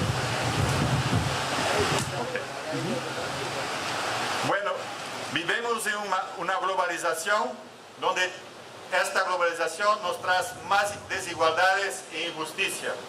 Los ganadores son pocos y los perdedores son millones. We live in a global world which brings about increased inequality and increased injustices, where the winners are few and the losers are many. Las políticas distributivas han sido reducidas en todo el mundo por el tema de la austeridad. O sea, se reducen a los pobres y siguen ganando los ricos. Now, the distribution policies have resulted in a situation where the rich continue getting rich and the poor continue being poor because of these austerity measures. Podemos mirar esta imagen que es de mi país, de Brasil, donde 6 personas detienen más de 50% de toda, igual a riqueza de 50% de la población de nuestro país. This image you have here projected is of my country, Brazil, where just 6 persons hold over 50% of the wealth of my country. En el mundo podemos mirar que 8 personas más ricas acumulan en sus carteras más riqueza que la mitad de la población del mundo. And when we consider the world, just 8 persons in their wallets hold more wealth than half the world's population. En la verdad, en el mundo estamos discutiendo, cuando discutimos austeridad, el acceso a recursos. Hay una disputa por los recursos y por la energía en el mundo. Quien detiene los recursos, las energías, se desarrolla. Quien no detiene empobrece y por eso hay una disputa del capital en acumular más, tener más recursos a su disposición y al contrario genera la pobreza y la concentración de riqueza. So when we look at this truthfully, the question of austerity is linked to the issue of having access to resources, and therefore the sectors seek to accumulate capital, whereas other sectors cannot have this access. Ustedes son energía, son recursos, son mano de obra. Ustedes de Trinidad y Tobago tienen petróleo, tienen energía y hay grandes empresas que disputan esa energía del trabajo, de los recursos naturales para se apoderar, para acumular y competir con otros capitalistas a nivel del mundo. Si lo dejamos, ellos siguen acumulando y nuestras sociedades empobrecen cada vez más. You in Trinidad and Tobago, you have your labor force, you have energy, you have these big companies who are fighting among themselves for your natural resources. They are seeking to accumulate capital and compete with other capitalists and leave you all the poorer.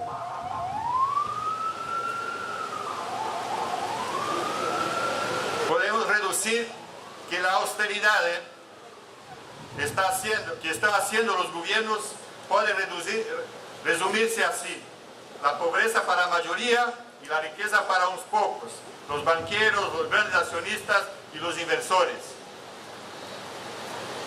And we can really summarize, as you see on the screen, what would be the end result of austerities, where the poor remain many and the rich are few.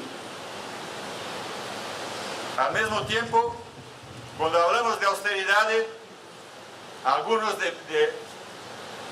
defienden el fin del Estado versus la globalización y al mismo tiempo tenemos un nuevo concepto de la nueva industrialización, de la cuarta revolución industrial que llamamos algunos países de la industria 4.0. So when we talk about austerity, there are those who would defend the state versus these global forces. And we also see the rise of a new concept, of a new industrialization, what we call the fourth revolution, Revolution 4.0. En cuanto hablamos del fin del Estado, el fin de las políticas sociales, los países del primer mundo, Japón, Alemania, Estados Unidos, invierten como Estado en políticas industriales. No tiene austeridad para los ricos y para sus grandes empresas seguir invirtiendo y desarrollando para después seguir explotando como capitalismo a nivel mundial. So when we speak of the age of the end of the state and the end of social policies as we know it, we look at these first world countries, Japan, Germany, United States, who as states invest in industrialization and invest for capital exploitation. Alemania, por ejemplo, propone austeridad para Grecia, para Italia, para España, pero ella invierte y va a dominar toda la industria en esta región en los próximos años. En cuanto los demás estados están dejando de construir políticas de Estado, Alemania invierte y va a generar ahí entonces una concentración del Estado alemán perante todas las comunidades alrededor de este país. So when we speak specifically of Germany, which is promoting austerity measures in Greece, in Italy, and in Spain, you still see that Germany has the intention of dominating that region and through state-led policies, while other states forget about state policies. Germany continues to concentrate with these state-led policies. Podemos mirar acá en nuestra América Latina, Venezuela, Brasil. En cuanto nuestro gobierno de izquierda invertía en políticas sociales, desarrollaba Petrobras, una petrolera estatal brasileña, para distribuir esta riqueza a los pobres. Eso se acabó, porque la derecha volvió con un golpe y ahora quiere transformar esta petrolera, estos recursos naturales, para transferir para las grandes empresas y no para el pueblo brasileño o de Venezuela, que pasa lo mismo. And now when we turn to the Latin American region and we consider the case of Venezuela and Brazil, and we've seen that the leftist governments have implemented social policies such as the Petrobras, which Petrobras was responsible for distributing wealth and resources among the poor. But now that the right-wing governments are back in power, you see once more that natural resources are now are diverted away from the poor and towards big business. Seguimos. Este es el futuro de la industria. So this is the future of the industry. Vemos pocos trabajadores What you can see are very few workers, y eso pasa en todos los sectores. and this is cross-cutting among the sectors. En el sector de petróleo, de energía, educación, servicios, todos está pasando estas transformaciones. And this type of change, this type of transformation is cross-cutting among many sectors, such as the petroleum, the energy, the education, and the service sectors. Las grandes empresas, con esta modernidad, con la industria 4.0, no están llevando sus industrias para el tercero mundo, no están llevando la producción para Asia, para África o para América Latina, están volviendo las empresas de producción con alta tecnología para sus países de origen. Entonces, ¿cómo se quedamos nosotros del tercero mundo, de los países pobres? So now what we see is that these big companies implementing this 4.0 industrialization, they are no longer sending these aspects of their development process to the third world, not to Asia, not to Africa, not to Latin America, but rather these high-tech companies are returning home to their home countries. And what shall be our situation as countries of the third world? Un dirigente de Alemania, un dirigente sindical de IG Metall, nuestra afiliada, dice lo siguiente, que 65% de los trabajadores de Alemania están preparados, están educados para esta nueva tecnología, porque hay inversión del Estado, no hay austeridad, hay mucha inversión en educación para los trabajadores se adaptar a esta industria. And what we have here is that this German trade union leader, he is indicating that 65% of the German workers are able to work at Industry 4.0 if they are trained. So what you notice is that the state is investing. There is no austerity here. They are preparing their workers for this new era. ¿Y qué proponen nuestros gobiernos neoliberales de América Latina, de África, de otras partes del mundo?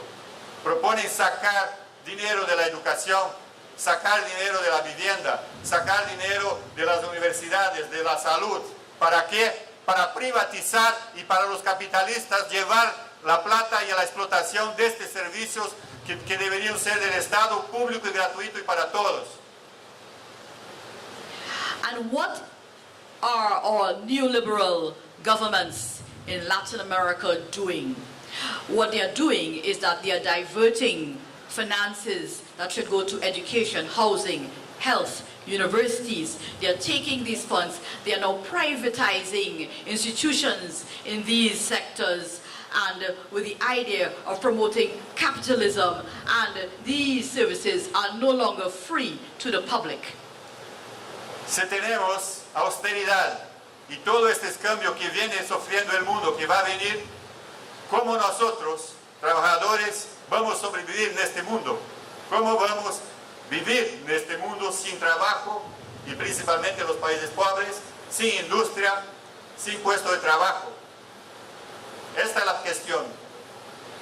So the question is, when we speak of austerity measures and the changes that are imminent, how are we as workers in the third world, in poor countries, how are we to survive without jobs, without industries in our countries? Bueno, para eso tenemos los sindicatos, para eso nos organizamos. para construir el mundo que queremos, que soñamos. Por eso, en 2016, Industrial define su plan estratégico, sus acciones para enfrentar este mundo que viene por los próximos años.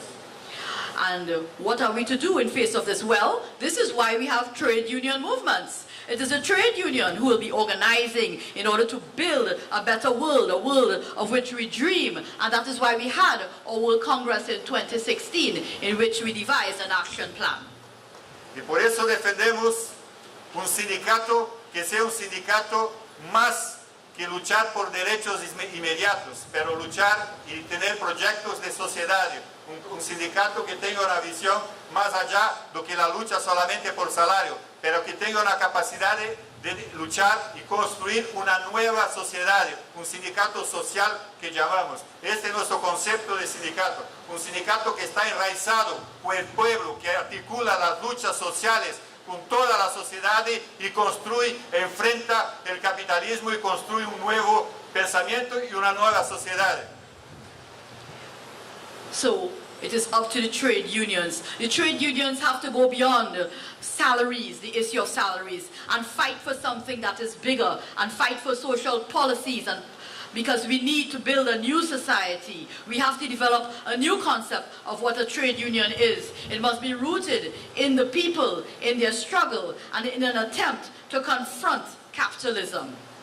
No hay solución, compañeros, inmediata o de corto plazo o para un país. O construimos una acción global, unificada de la clase trabajadora, o no podemos enfrentar este mundo de las grandes multinacionales, este mundo globalizado y la nueva era que viene. Tenemos que estar todos juntos, por eso estoy acá y ustedes están con nosotros en Industrial. There is no immediate solution. There is no magic wand. What we have to do is join together internationally, across borders, in order to confront these multinational corporations. And we need to fight together, or else we will be left behind.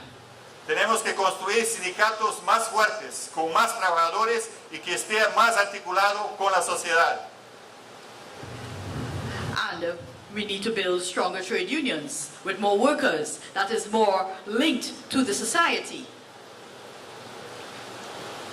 Tenemos que confrontar el capital global. Necesitamos de ustedes articulado en redes con otros trabajadores de otros países para que juntos construimos acciones y estrategias globales contra las empresas globales. Por eso necesitamos también influenciar en el G20, en el Fondo Monetario Internacional, pero necesitamos de afiliados, fuerza, poder para poder representar y ser respetados. Sin afiliados no seremos respetados. Sin estar organizado a nivel global no seremos respetados. So we need to confront global capitalism.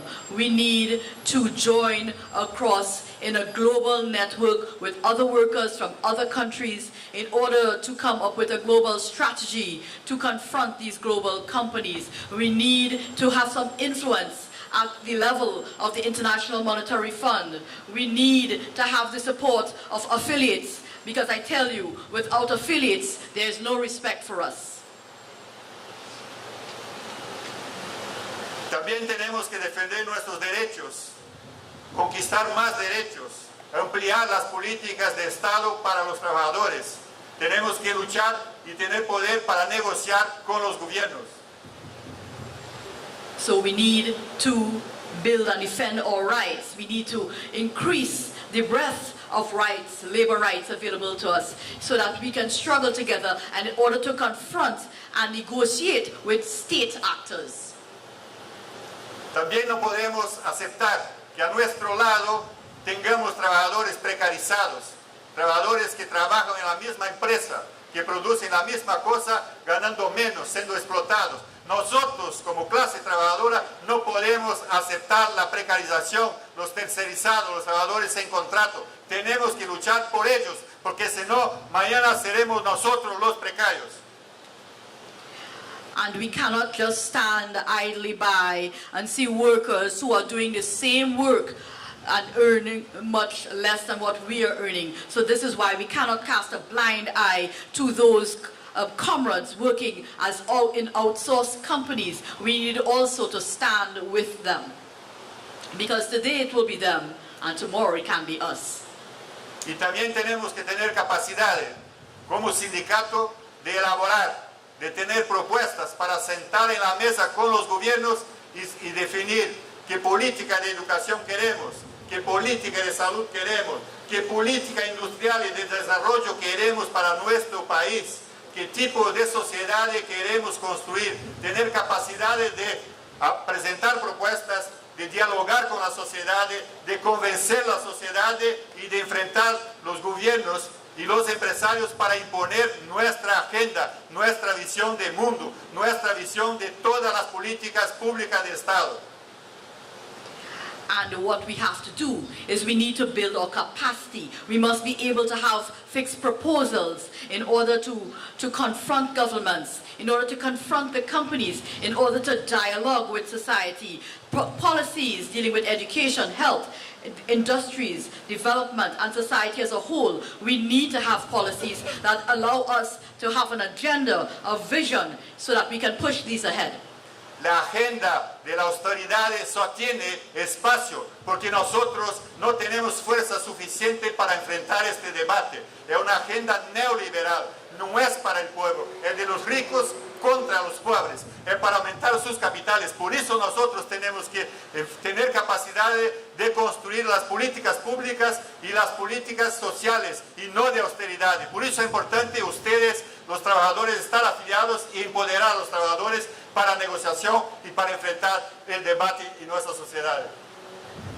So when we speak of these austerity policies, we need to remember that the neoliberal policies are not for the poor, they are for the rich. And we have to build our capacity when it comes to policy development in order to empower ourselves to negotiate at the negotiating table. Tenemos que seguir luchando por el contrato colectivo nacional, por un salario mínimo nacional, por una jubilación universal para todas y todos, con garantías y con derechos y salarios decentes para todos. Somos una clase, no podemos vender nuestra mano de obra de forma atomizada, de forma dividida. Tenemos que juntarnos y luchar por nuestros intereses. So we stand as a class. We are not for sale. We have to join forces. We need to have a social contract. We need to have decent salaries. La única forma de enfrentar la precarización es el contrato colectivo nacional. Con eso podemos enfrentar. De forma dividida, queriendo discutir nuestro salario de forma inmediata, nunca vamos a lograr que tengamos una sociedad más igualitaria. Siempre vamos a tener la mayoría pobre y una minoría rica. Es porque nosotros no tenemos fuerza suficiente, porque no hacemos con que nuestra clase todavía entienda que juntos somos más fuertes y podemos. Strength lies in the unity that we need to develop. We need to have a greater force, because if not, there would not be any equality. We need to have a national collective contract. There are no immediate solutions. Bueno, tenemos que también tener bancos públicos del pueblo, para el pueblo, y no bancos privados. Tenemos que tajar las grandes fortunas, tenemos que hacer controles del sistema financiero privado y tener bancos públicos para el desarrollo de nuestras sociedades. Nuestras empresas públicas deben trabajar para el desarrollo del país y no para tercerizar, precarizar o para llevar empleos a otros países. What we need to have public banks that work for the people and not private parties per se. We need to develop control of the financial sector. We need to have our public banks for the purpose of developing our society and developing our people, because jobs are going out of our territories. Tenemos que luchar para que las grandes fortunas, los ricos, paguen más. Y esta es una lucha muy importante. Si no tenemos más trabajo en el futuro, ¿qué haremos con las industrias? Estas industrias tienen que dar garantías que toda la sociedad y la humanidad tenga los derechos mínimos y básicos garantizados. Por eso tenemos que luchar por la tasación de las grandes fortunas, mucho más tasa a las grandes empresas y mucho más tasas a las empresas que no tienen mano de obra, que solamente van a tener tecnología o que no tienen producción en nuestros países. Para entrar tienen que pagar impuestos. Tenemos que hacer este debate. Distribución de riqueza, si no, no hay equidad, no hay descentralización del poder y de la riqueza. Tenemos que definir y luchar por eso. And in our struggle, we need to remember something that is very important. We need to have the rich pay more taxes, because if there are no jobs, what will happen? We have industries, but these industries need to guarantee certain basic workers' rights, because this is necessary to ensure that there's an equal distribution of wealth. We need to have those companies that do not have a labor force operating in the country and are only using artificial intelligence. We need to have them pay their taxes up front. If we do not insist on this, there will be no equality for us. Tenemos que hacer con que nuestras compañías estatales, que son del pueblo, generen trabajo, generen tecnología local, nacional. No podemos dejar que nuestras empresas públicas compren mercancías, productos de otros países. Tenemos que educar a nuestro pueblo para construir tecnología y para producir tecnología y producir empleo en nuestros países. Estas empresas tienen que estar a favor de nosotros, del pueblo, y no de las grandes multinacionales que quieren privatizar estos sectores para ganar plata y no para el pueblo. And we must insist that our state companies, which represent the people, that these companies are able to develop their technologies and produce in such a way that they do not depend on products coming from outside of our borders, but rather they can develop these products for the benefit of the people. Thank you very much. Gracias. Espero que tenga aportado algo para ustedes. Nosotros tenemos la esperanza. Sabemos que podemos y hay gobiernos que pueden hacer diferente a los gobiernos de autoridad. Tenemos ejemplos de eso. En mi país, Lula, que fue un metalúrgico, generó solamente en el sector de petróleo más de 6 millones de puestos de trabajo, solamente cambiando una política, comprando de nuestro país los barcos, los navíos que transportaban el petróleo, y con nuestra tecnología, con nuestro acero, con nuestra mano de obra, con nuestras empresas. Solo un pequeño cambio generó más de 6 millones de empleos. Es posible, compañeros. Hay esperanza, pero tenemos que participar de la política. Tenemos que elegir gobiernos que nos defiendan a nosotros y no las grandes multinacionales y el capitalismo. Thank you, everyone. I really hope that you are able to gain some level of information from my presentation, because we believe that there are governments that can deal with this issue of austerity. I would like to refer to the case of my own country, where President Lula, who with a little change was able to have such a big impact within the oil sector, whereby he was able to create 6 million jobs for persons working in the oil field sector. And this change in policy dealt with buying locally, buying the tankers from Brazil, using our own steel workers, drawing on our own natural resources. These little changes can have a humongous impact for us, and we need to elect governments that represent us, the people, and not the big companies. Felicito a nuestra afiliada por la lucha que tiene el día 4. Felicitaciones. Deseo que ustedes tengan una grande marcha, que pueda hacer un gran debate con esta sociedad y que imponga la agenda al debate a este país y a este gobierno y a estos empresarios. Felicitaciones y la lucha continúa. Congratulations. I congratulate our affiliate here, and I wish them all the success on their march on the 4th of August. Yes, you have to use this march to impose your agenda on the government and continue strong. Struggle continues. Full speech there. Food for thought, comrades. We need to organize, mobilize, and prepare our own labor agenda. In the next day, we'll be doing that. Comrades, at this point in time, I want to tone it down a little, and I want to introduce another queen. This time I want to introduce the OWTU Labor Day Calypso Monarch for 2017, Makeda Darius.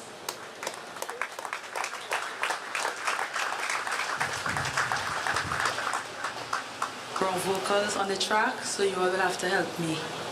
All right? All right? All right. It's from Butler to Roger. Oh, oh, oh, oh,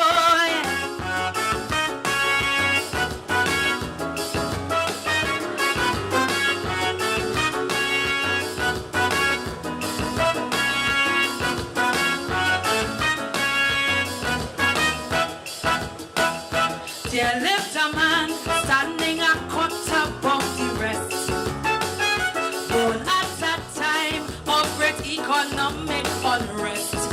All the homeboys were out fighting the great war. Didn't matter, they didn't know what they're fighting for. But this black boy proved himself a man. For oil workers he took a stand, stood up for labor to fight against oppression. Cause he believed those who labor must wholly reign. Sacrifice for workers to get the gain. Give his blood to labor, would keep standing strong.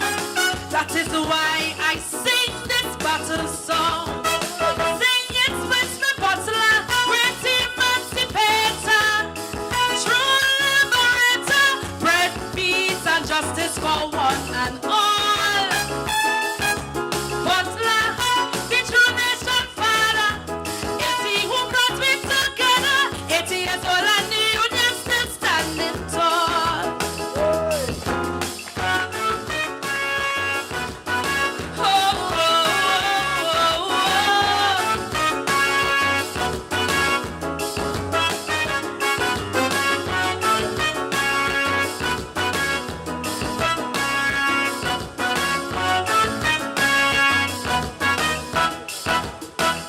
born of the people, his duty they couldn't derail.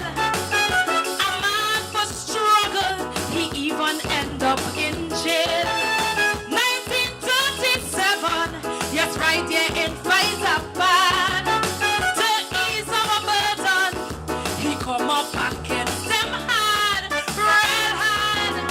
From the day our union was born, to a dark cloud give we some horn. Thanks to Roger, the union still standing strong. Cause we believe those who labor must wholly reign. Weeks to Roger, you talk about torture and pain. Now that we turn 18, we must tell them thanks. The men who bring labor among the ranks. But we must start with Butler, great emancipator. It's he who walked through the fire, bread, peace and justice for one and all. And now we're walking with Roger, a patriot, a fighter, fighting to make we life brighter. 80 years old and the union still standing tall. And we say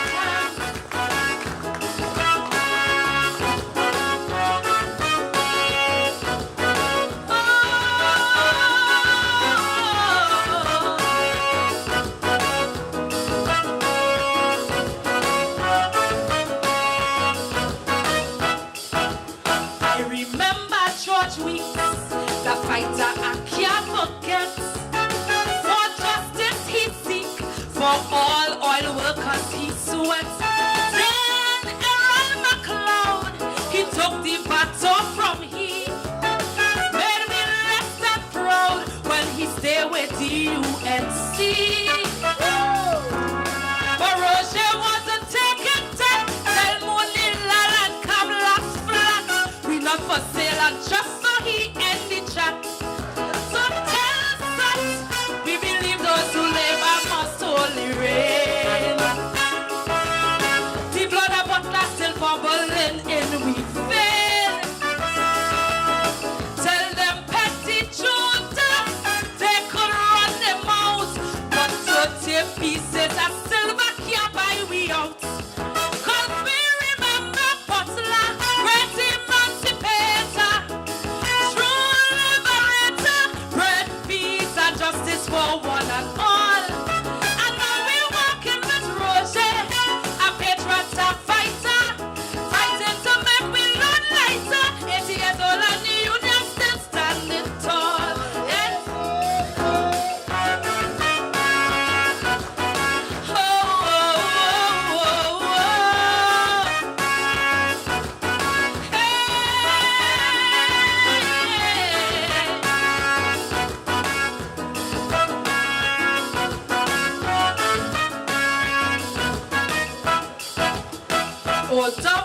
OWTU, all your victories we celebrate. Justice you pursue, though the cost to live might be great. Yes, through all them years, we know that throw your leaders in jail. But through blood, sweat and tears, but la vision they couldn't derail. So on them boy with gun in hand, we will not budge, so change their plan. We fear only God, so blow it with man. Cause we believe those who labor must wholly reign. So go and warn them pretenders in Port of Spain. Remind Jokey if not, don't carry upset, or he go find out how we ain't riot yet. Cause we descend from Butler, they want you by Uriah. It's he who walks through the fire, bread, peace, and justice for one and all. And now we're rolling with Roger, a patriot, a fighter. He ain't no but some liquor. 80 years old and the union still standing tall. Hey, he's a man. Oh, oh, oh. Thank you. Enjoy the rest of the night.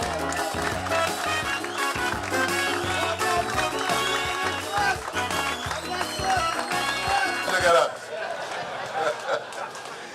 Comments at this point in time, and that is a product of Singing Sandra.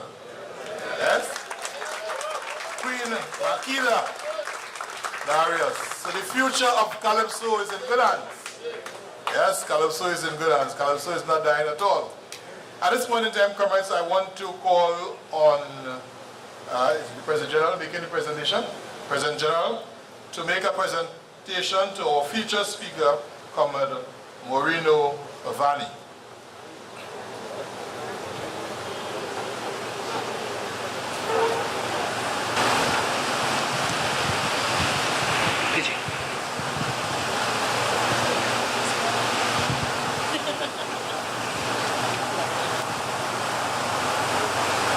Comrade Vani, first of all, we want to thank you for that inspiring message of the alternative to austerity. We take that very seriously, and we certainly are going to be deliberating among those many ideas you presented us here this afternoon. So we want to thank you for that. Thank you for you. We also want to, on the occasion of our 80th anniversary, present you with a small token of appreciation of our union's annual conference bag and jersey and other items relating to our union, signifying our union's 80 years of struggle and our preparedness to struggle for another 80 years and beyond.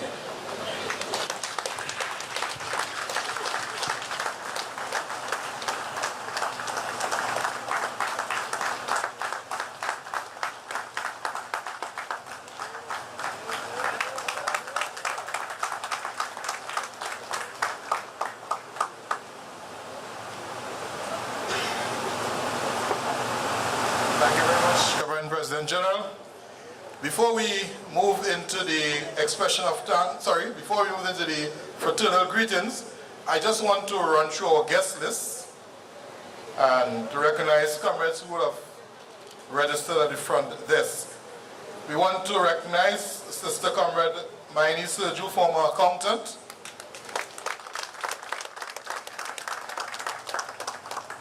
Also, Comrade Gaston Bernier, Comrade Candice Ramsaran, and Comrade Arnold Henry. We also recognize Comrade Garfield Madeira and Comrade Ramkura Narayan Singh.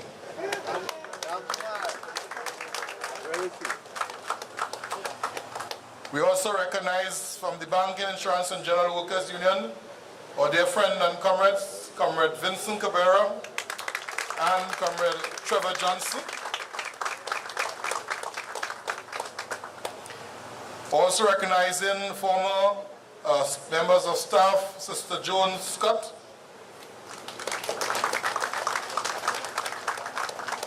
We also recognize from the Transport and Industrial Workers Union, Comrade Charmaine Smith and Comrade Chevron Smith.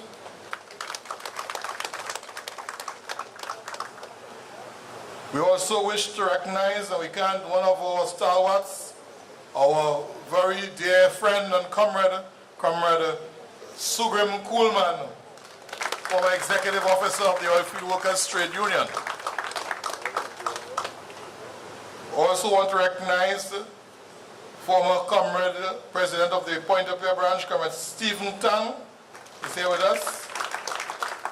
Recognize also Comrade Arthur Sparks and Comrade John Suklal Singh, former branch secretary of the T&Tech San Fernando branch. Also want to recognize, hiding somewhere in the audience there, former second vice president, Comrade Errol Allen McLeod.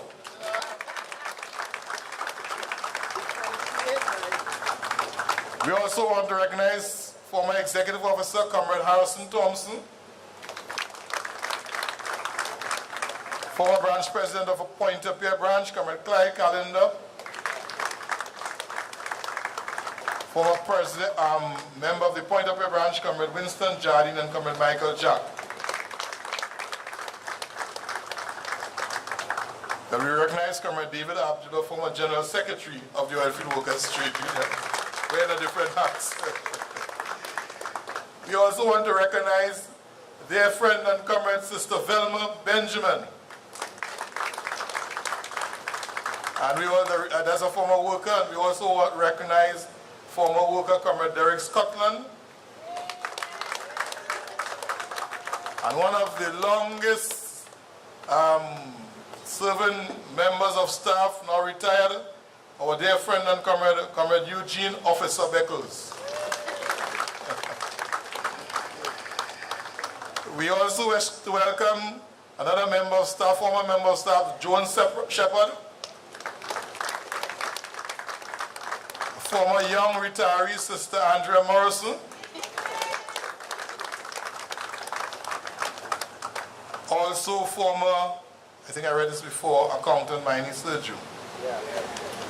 We wish to also recognize a stalwart, a former rebel chairman in the person of Comrade Clarence Greenwich, comrade who will serve the union, very strong, powerful comrade in the old rebel days. We also wish to recognize Sister Marva Foster, former retired member of staff, and her twin sister, Sister Lystra Thomas, former member of staff. We also recognize from the credit union movement, Comrade William Guadalupe, treasurer of the Antilles Credit Union. And also, we also want to recognize a fighter, comrade who recent flood, people in Pina was calling for Comrade Wayne Kubla Singh to help them with their drainage problem. And Comrade Kubla Singh is well-known highway reroute movement. And all his predictions came to pass with that flood recently.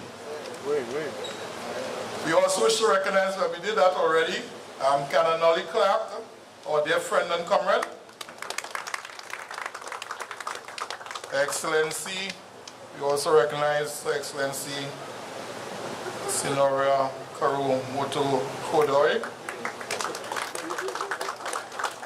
We also wish to recognize Comrade Vernon Jack, T&Tech retiree, Comrade Arnold Henry, and Comrade John Suklal Singh.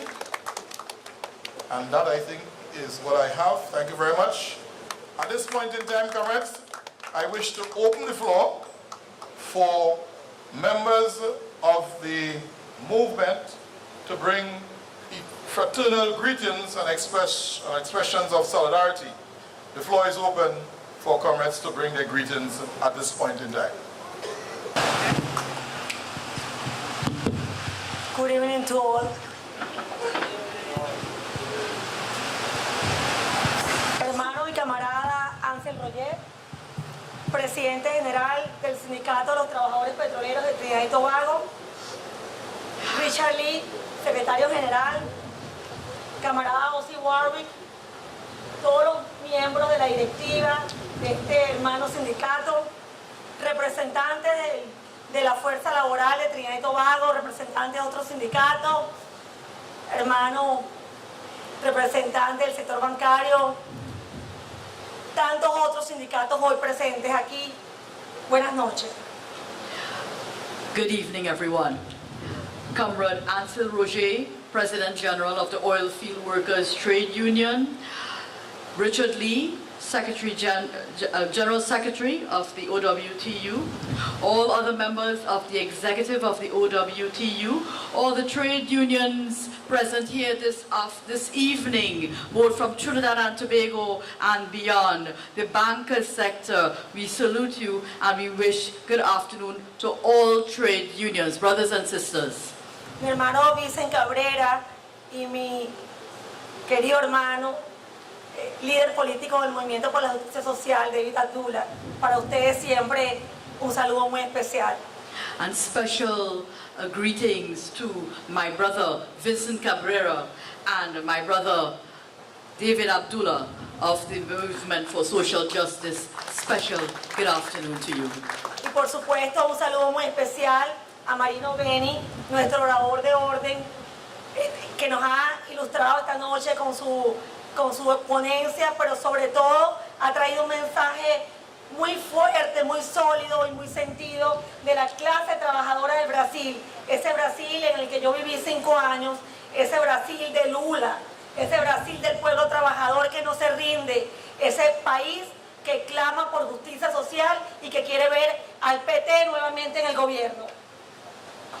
And I would like to also acknowledge and bring greetings to Marino Vanni, my comrade, who gave us such an interesting presentation, which really spoke of Brazil and the class struggles in Brazil. I lived in Brazil for 5 years, and I saw President Lula and the hard-working people of Brazil and the people who demand social justice, and we need Temer to go.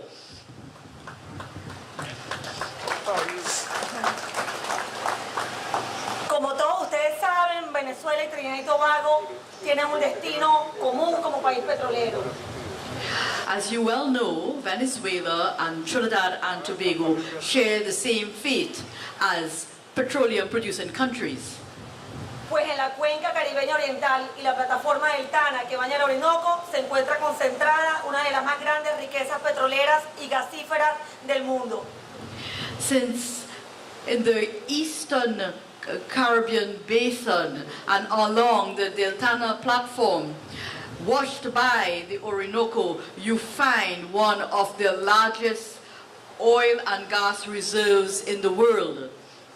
En este sentido, el rol que juegan los trabajadores petroleros para nuestros países es fundamental, no solo porque contribuyen determinadamente con la actividad económica de la nación, generando riqueza y bienestar, sino que propician con su empeño y trabajo diario la estabilidad y la fortaleza que nuestros países requieren para avanzar en el camino del desarrollo equitativo e incluyente para nuestros nacionales.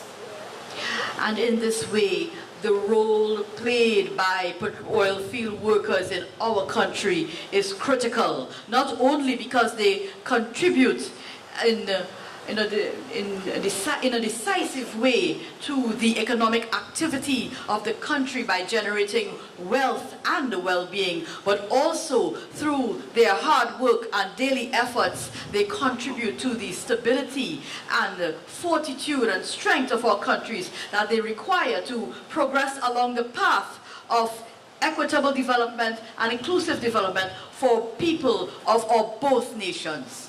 Por eso, hermanos y hermanas de este sindicato de los trabajadores del sector del petróleo, reitero que es para mí un honor como venezolana, como embajadora de Venezuela, como mujer trabajadora de mi país, compartir con ustedes hoy pues la lucha incansable que ha liderado el sindicato de los trabajadores petroleros de Trinidad y Tobago para reivindicar los derechos laborales de todos los trabajadores de la industria petrolera, ha permeado a otros sectores de la economía, convirtiéndose en un faro de luz radiante que ilumina el porvenir de los trabajadores que con su ahínco y esfuerzo trabajan por un mejor presente y un mejor futuro para los trinitobaguenses.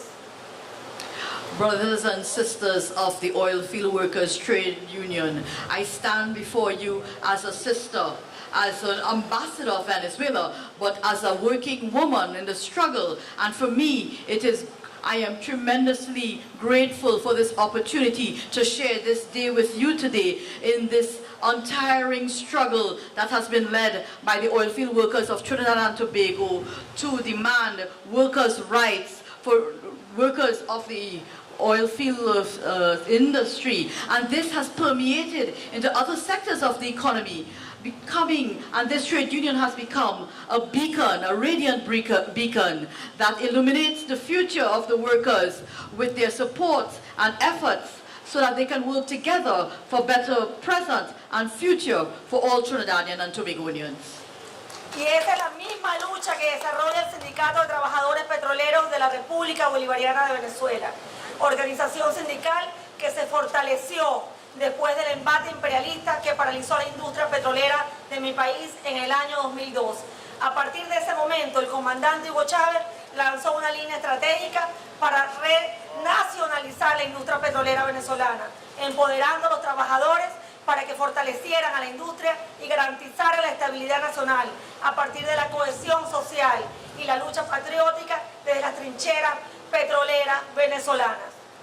And this is the same struggle of the oil field workers of the Bolivarian Republic of Venezuela and their union. This union has been strengthened following the onslaught of the imperialist powers that paralyzed the oil industry in Venezuela, my country, during the petroleum strike of 2002. And from that date, Commando Hugo Chavez led a strategic and launched a strategic line for the renationalization of the Venezuelan petroleum industry, empowering the workers so that they can strengthen the industry and guarantee national stability through labor cohesion and the patriotic struggle from the very trenches of the Venezuelan oil fields.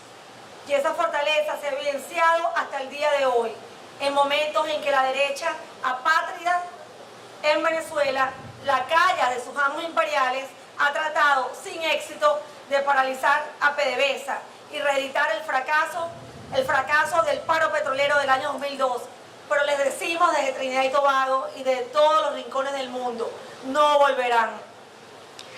This strength was evident and is evident to date in the moments, and at this moment when the unpatriotic right wing of Venezuela, a lackey of their imperial overlords, have tried without success to paralyze PDVSA and to repeat that failed petroleum strike of 2002. But let me tell them right here from Trinidad and Tobago and to the world that they will never come back.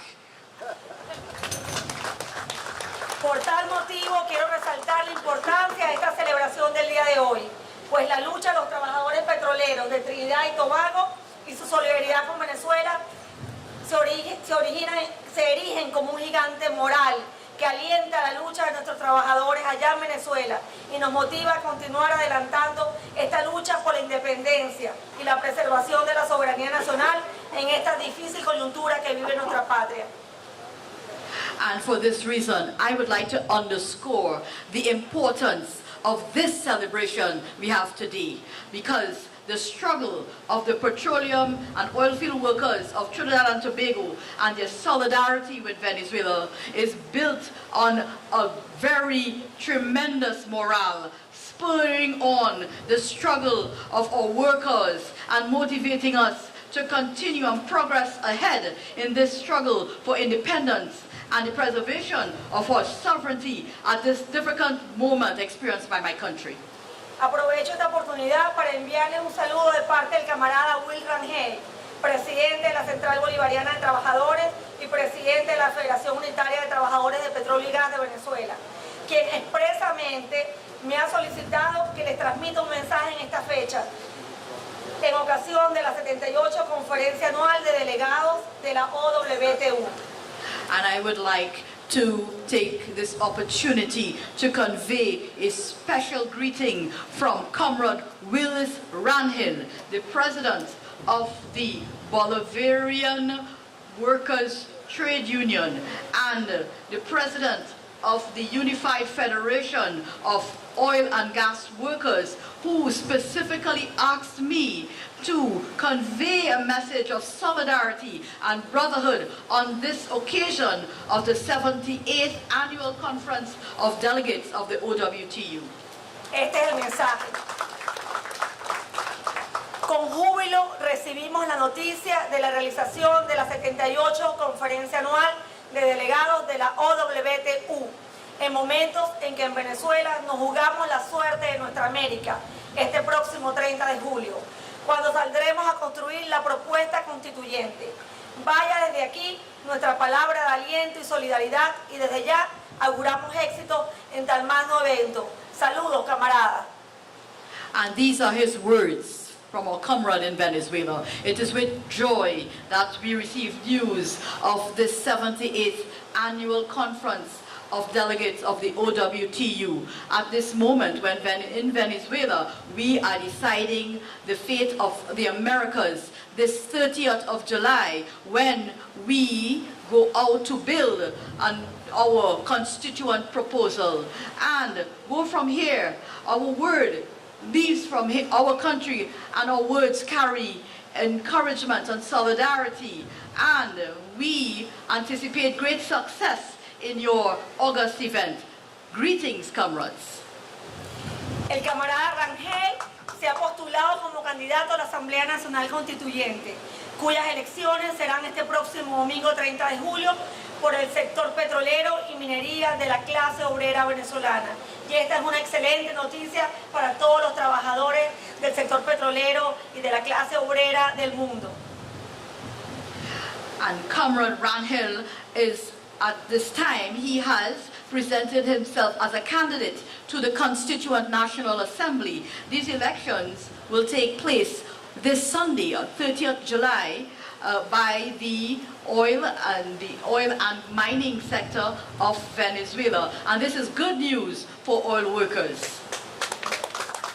Esto significa que la clase obrera venezolana irá a la Asamblea Nacional Constituyente con su propia voz, a levantar los derechos, a levantar la voz en alto de la clase obrera y la clase del sector petrolero, porque con Will Rangel, la voz de todos los trabajadores petroleros de Venezuela se oirá en nuestro Parlamento.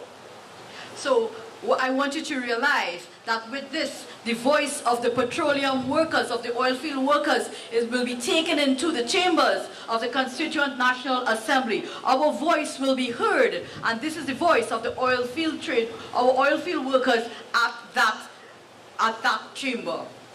Ello demuestra el carácter democrático, obrero y popular del sistema político venezolano, en el cual la clase obrera se incorpora directamente en el proceso de toma de decisiones y diseño de la arquitectura política y económica de nuestro país. And this shows the tremendous nature, the democratic, worker and popular nature of the Venezuelan political system, in which the working class can participate directly in the decision-making process and in the design of the economic and social policies of our country. La constituyente convocada por el presidente obrero Nicolás Maduro es el espacio ideal para enrumbar definitivamente a Venezuela hacia la independencia total y la paz duradera de nuestra nación. Y los trabajadores petroleros forman parte fundamental en el fantástico proceso de empoderamiento popular. And this constituent elections called by the workers' president, Nicolás Maduro Moros, is the ideal space for putting Venezuela finally back on track towards total independence and lasting peace for the country, as well as the oil field workers, who are a critical element of this fantastic process of popular empowerment. Queridos compañeros, quiero agradecer el reconocimiento que han hecho el día de hoy al comandante eterno de la Revolución Bolivariana, Hugo Chávez Frías, titán combatiente, quien junto a Bolívar legó al pueblo venezolano los más altos valores de patriotismo, lucha y dignidad nacionales. Entonces no hay mejor ocasión para nosotros, desde la Venezuela bolivariana, que unir estas dos importantes celebraciones, la de ustedes y la nuestra, en las cuales reivindicamos los más altos valores del humanismo, la solidaridad y la lucha de clases por la dignidad nacional de nuestros pueblos. Brothers and sisters, I thank you for your acknowledgement today, and I also would like to express that on a day just like this one, Commander Hugo Chavez, a powerful fighter who joined Bolivar's legacy that was left to the Venezuelan people and left these values of the highest values of patriotism, struggle and dignity to the national populace. And so there is no better occasion for us from the Bolivarian Venezuela to join these two very important celebrations at which we affirm the highest values of humanism, solidarity and class struggle for the national dignity of our peoples. Con la fuerza bolivariana decimos viva la OWTU, viva el comandante Chávez, viva el presidente obrero Nicolás Maduro, viva la constituyente, viva la unión de nuestros pueblos. And with strong Bolivarian strength, I say to you, long live the OWTU, long live Commander Chavez, long live President Maduro, long live the Constituent National Assembly, long live the workers, the oil field workers. Muchas gracias a todos. Thank you, everyone. Comrades, good night. When we are about the people's business, we must not worry it's a bit late. Comrade Roger, well, I see young women saying they're rolling with you, so you're feeling nice tonight. Comrades of the OWTU Executive, Comrade Godoy, Excellency, the Ambassador, Comrades of the Trade Union Movement, Comrade Andrews, Comrade Ford and others, Shiraz, Comrade Nelly Clark, also our fighter of the highway reroute movement. I first would like the members of Big who are here to stand. Stand, please. Could you all please stand? And could you just give them a round of applause? Because a lot of work is being done in Big and I hope when I leave, we'll have plenty of you coming to conferences like this, not only of OWTU, but of the other progressive trade unions. Comrades, when Comrade Roger was speaking, he made reference to NTAC, this national tripartite organization, and why we had to leave that organization. Within the last few days, I have been getting a lot of contacts and communications from the media. Apparently the ECA and the American Chamber have been asking the labor movement to come back into NTAC. And I have a problem because when the employers want you to do something, you better look out. Now, it is desirable that at some point we are there, but they are asking me to make a statement in response to what the employers are saying. And you know what I told them? After August 4th. And I will be speaking to them after August 4th. But I can share some thoughts with you tonight. Whilst we're in the middle of that process, Shamfa or Kamfa Kojo decided to unleash an attack on the Communication Workers Union, whereby they retrenched an entire bargaining unit. And they did so, apparently they did not even inform the Minister of Labour, which they are supposed to do under the Severance Act. We in Big Woo, we have one that we'll be speaking about. I wouldn't give out too much tonight. And a British company, 3 bargaining units. Big Woo represents one. They sent home the entire bargaining unit just before negotiations, just like Camphor. So the government employer is saying Trump and the employers following suit. So we have to understand what this thing is about, and you know from my previous contacts with you, I am very political. Comrade Maduro, a former trade unionist, not so? You all know that, former trade unionist? Ask any employer in Trinidad if they love Maduro. What do they say? So therefore, we in the movement must say, we love Maduro. Say after me, we love Maduro. Because what the employer is doing, we must do the opposite. And I want to get to the political now.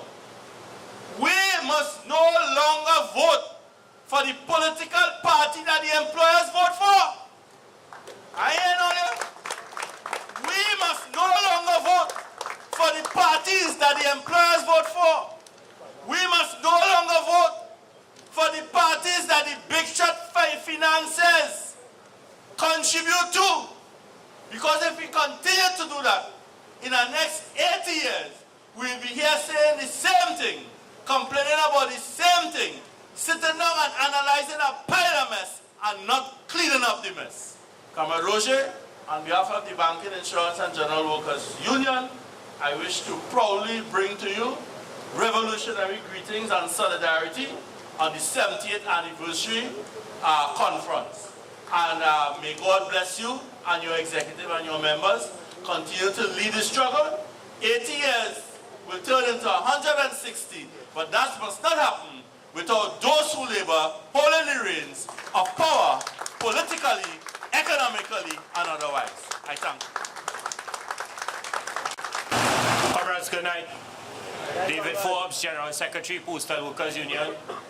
I want to say good night to Comrade Ansel Roger, President of OWTU, Executive Officers of OWTU, Comrade Vani, Comrade Sister Ambassador to Venezuela, Comrade David Abdullah, and all the comrades of the Joint Trade Union Movement, and especially to the delegates, because going into this weekend, you have a lot of work to do.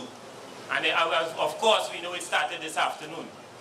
I want to say that indeed, the OWTU has certainly been the front bearer of struggles over the years. Hence the reason we are all sitting here tonight in this great capacity of 80 years. I want to say also, I don't know why Comrade Cabrera don't want to say it, but I would say it. It is time for us to give the movement for social justice a chance in Trinidad and Tobago. I will say it again.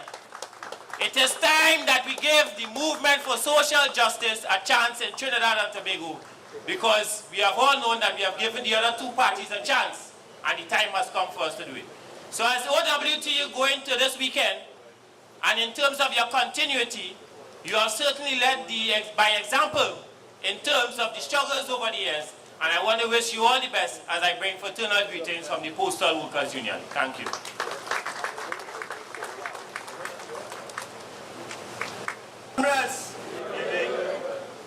Comrades, on behalf of the Trinidad and Tobago Farmers Union, we bring you fraternal greetings to each and every one present here, and more so to our President General of the OWTU and the leader of the JTUM, Joint Trade Union Movement. That is our leader. I want to bring you all fraternal greetings and wish you all success in your deliberation over the days that come ahead, and also for the success and August the 4th, inshallah. Comrades, brothers and sisters, you hear our feature speaker say about farmers, you hear PG say about farmers, only buy local and keep struggling. Because here what happening, when I was growing up, they tell me when you want to get a woman heart, you buy chocolate and give she rose. Only when you want to go to the man heart, you give him food. Only please feed only man good and only keep buying chocolate, but buy local so we could continue to survive as farmers in this country. Because when only don't buy local, only go still buy the crap that only eating, because it's dog meat only going to eat this Christmas. And we have to stand up against that and support the farmers, support all the local farmers. And again, I wish the Congress, the Congress delegates all the success, and think and continue OWTU to support the farmers, and let me buy local. Thank you very much. Good night. I would like to acknowledge Comrade Ansel Roger, President General of the OWTU, and his executive team, Comrade Her Excellency, Comrade Godoy of the Venezuelan Embassy, my comrade, the political leader of the MSJ, Comrade David Abdullah, and all my comrades from the various trade union fraternity. Good evening, everybody. My name is Ram Kumar Narayan Singh. I'm the Chief Labour Relations Officer of the Amalgamated Workers Union, and I bring fraternal greetings on behalf of the executive and the members of the Amalgamated Workers Union. Quickly, I would add, we have taken notice of the sentiments of the ECA, and our position is that it's absolutely hypocritic for them to stand up and make a call for August the 4th to not take place and for workers to not support that. We have recognized, and I being a person who have suffered under the ArcelorMittal fiasco, that the ECA never had a position outside of supporting the interests of their class, that is the elite class of Trinidad and Tobago. Therefore, in our view, for them to make that statement is for them, and I don't want to use any, I have a tendency to jump out, but the point is that it's absolutely hypocritic, and we are going to make a statement, Amalgamated Workers Union, we are going to make a statement soon down the road on this. Our members have made some statements over the years that they feel left out, the 2,000 plus membership. And we have been telling them that Labour is coming to Port of Spain, so we expect that all our members come out on August the 4th and support this initiative, support this demonstration. So you all can expect to see 2,500 or so plus members in full red, along with our Bigu comrades who we blend in sometime and call the Red Army, to come out and jam Port of Spain. So comrades, we look forward to seeing you guys. And again, we congratulate OWTU on its 80-year celebration as a labor union and its 78th anniversary of the Conference of Delegates. Have a good night. Good evening, comrades. Good evening, comrades. I want to acknowledge the President of the OWTU, the illustrious Mr. Anthony Roger. Let us give him a round of applause. Good. I must add that he has taken the struggle in the trade union movement to higher heights. His leadership is incomparable, so we have to honor our leaders. And tonight is a fitting night to honor Comrade Anthony Roger from the bottom of my heart. I want to recognize his other executive members of his executive, and also the guest speaker, the ambassador from Venezuela, Comrade Nolly Clark, and all other members of the trade union movement. Thank you all for being here. I must comment that we have witnessed this week in the press and the media. What we have witnessed is that bubble and corruption being in the public view for the first time in such intensity, the Clico fiasco. And I am saying that the trade union movement have to get up and take that fight on, because we must show Trinidad and Tobago that we have the ideas and that we are not stunted and that we could come up with good solutions to what is taking place. So I'm asking the convention this weekend to take a look at the Clico fiasco and once again lead the country, lead Trinidad and Tobago working class in a direction from that fiasco. So I would like to wish the convention every success this weekend. I hope that their deliberations are successful and that at the end of the weekend, they will come out with something for the working class of Trinidad and Tobago. Because make no mistake, the OWTU is the leading union in Trinidad and Tobago, and they are the guiding force. So that I wish them every success this weekend. Thank you.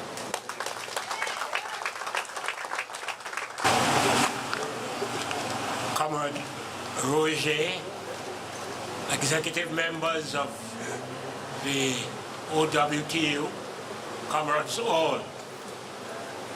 I come here because I had to defend OWTU on a radio program this week. In fact, the 27th, I don't know if you, perhaps we are forgetting the 27th of July. Every year I am, let's say, plagued by the press to say something about the 27th of July. Of course, you know, I had to spend some time to and fro carrying messages to Red House, to the radio stations and what have you. And on that, this 27th, I was asked by a radio station, and I want to ask you to be very careful. The Summit of the People's Organization, which we had here, which we ran here, we had an ideology, we had a position, and our position was the same position, that the working people of this nation should really rule the nation, should be really in the forefront of the transformation of this society. And things turned out in perhaps a negative way, whatever. I'm not going to say much about that one. But I had to defend OWTU because one of the persons who was interviewing me said, I hope with the marching and perhaps for the 4th of August that there will be no violence. I said, OWTU, we do not have violence in that union. We speak with a certain position, and we speak fairly and frankly. And the 4th will be a great thing. In fact, I told them I was coming here tonight. One of the reasons I don't come to Labor Day again, because I am a bionic man. I have a big hip. I have something in my hip. In fact, my legs, I had no muscle in my legs, and I had to have an operation. So I can't walk again too well. I have my driver, I have a driver now, I don't drive, and I have this thing. But I said I will be here, and I will let you know that you have to be careful. This is a very important statement you're making, and there will be times that you will be provoked into what I will call violence. So be careful, brother, comrades all. We will be there. I hope to try and come myself. And if I don't come, don't take me while I am backed out. I'm not going to back out. I never backed out before, so I'll never back out again. When this nation was in crisis, I gave the address at the 19th of July, and the 27th was the crisis. So I was there sharing, and my address was, this nation is in crisis. I think possibly you should have had that in your archives. I don't know if you... But the point is that you do not be provoked to engage in any physical action. You have enough to say, enough to challenge without being provoked, comrade. in any physical action. I am advising you, challenging you, be careful. I don't know why I was asked that question, but I was asked that question with all the marching and all the things. You think somebody, I said, you think there will be some negative people coming in to cause? So I am giving you the warning. God bless you, my brother. Thank you, Comrade Dr. Nolly Clark, and your advice is taken.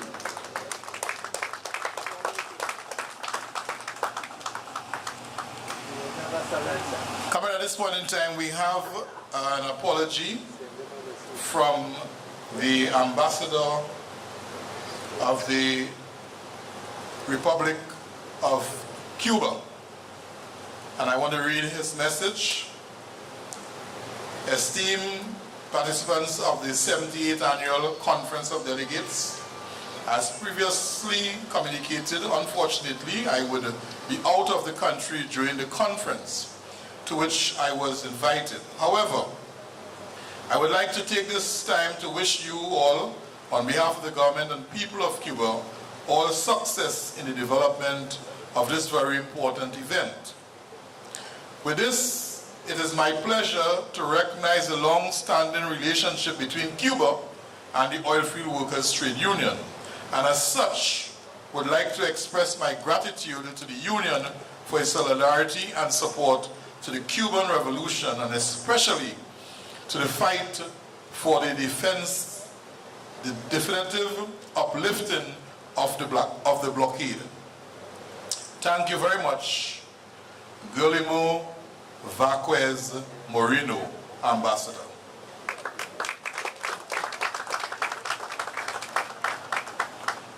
I also want to leave the best for last. I want to recognize in the audience Comrade Victor Joseph, former president of the Pointe-a-Pierre branch of the Oilfield Workers Trade Union. Comrade Curtis Thomas, secretary of the T&Tech Border Spain branch. Comrade Shiraz Khan, president of the Farmers Union. And last but certainly not least, Dr. Roosevelt Williams, chairman of the Cipriani College of Labor and Cooperative Studies. At this time, comrades, I would also wish to call to the podium to give an expression of thanks. I want to call Sister Jennifer Charles to do so. Good afternoon, comrades. A pleasant good evening to this 78th Annual Conference of Delegates, comrades, delegates, and friends of the OWTU. Good evening. First, I must say good evening to the Almighty God, the one who have us all here today, and thank you, Father. Thank you to the chairman of this evening proceedings, to sisters, comrades Kathy Smith and Joanne Phillip. Thank you for your service rendered towards this conference this evening. To the President General of this noble organization, the Oilfield Workers Trade Union, on whose shoulders so many burdens has been laid, may Almighty God give you the strength, the health, and the wisdom to lead us aright to our vision and mission. Thank you, Comrade Ansel George Roger, the fearless one.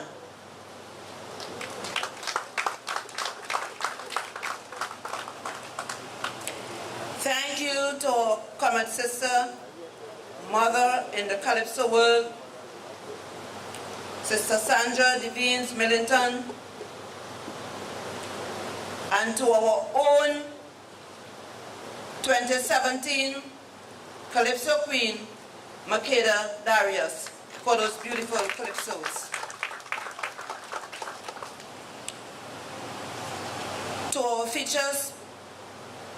our feature address speaker, Comrade Marino Vani of the Industry Oil Global Union.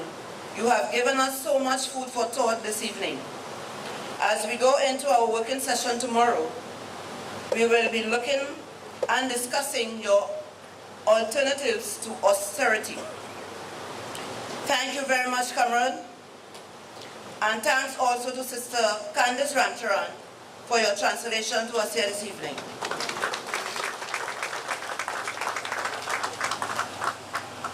To all our specially invited guests, thank you for taking time out of your busy schedules, which I know some of you have, to grace us here with your presence as we are celebrating our 80th anniversary and 78th Annual Conference of Delegates. You can say you are part of our history, and thank you very much.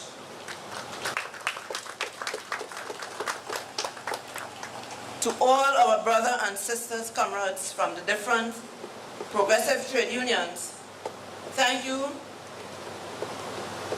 for all the fraternal greetings that you have brought here to us this evening. Thank you for those who took the time to decorate the halls, which we are here this afternoon, this evening. To the staff of the OWTU, to all our retirees and stalwarts, thank you for coming. To the media recording our session here this evening, thank you in advance. I hope that the right message is put to the public of what OWTU is all about and not the bacchanal that is out there. Thank you.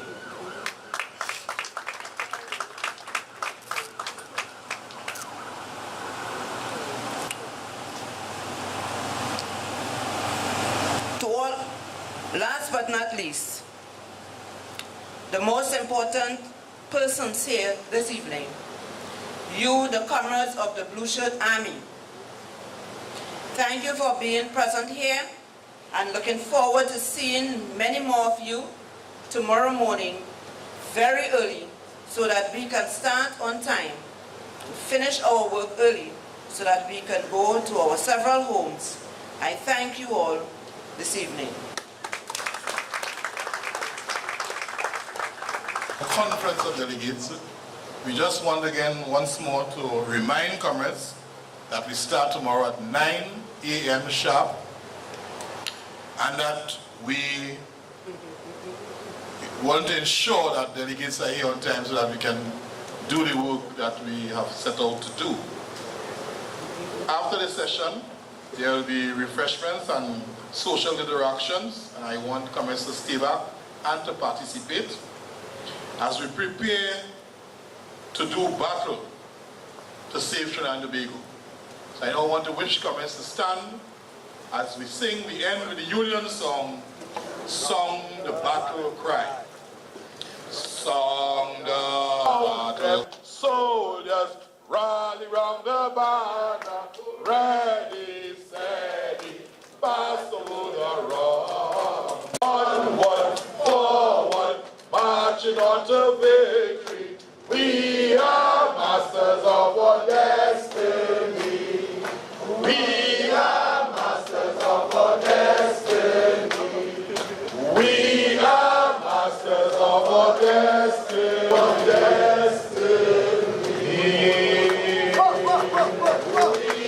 are masters of our destiny.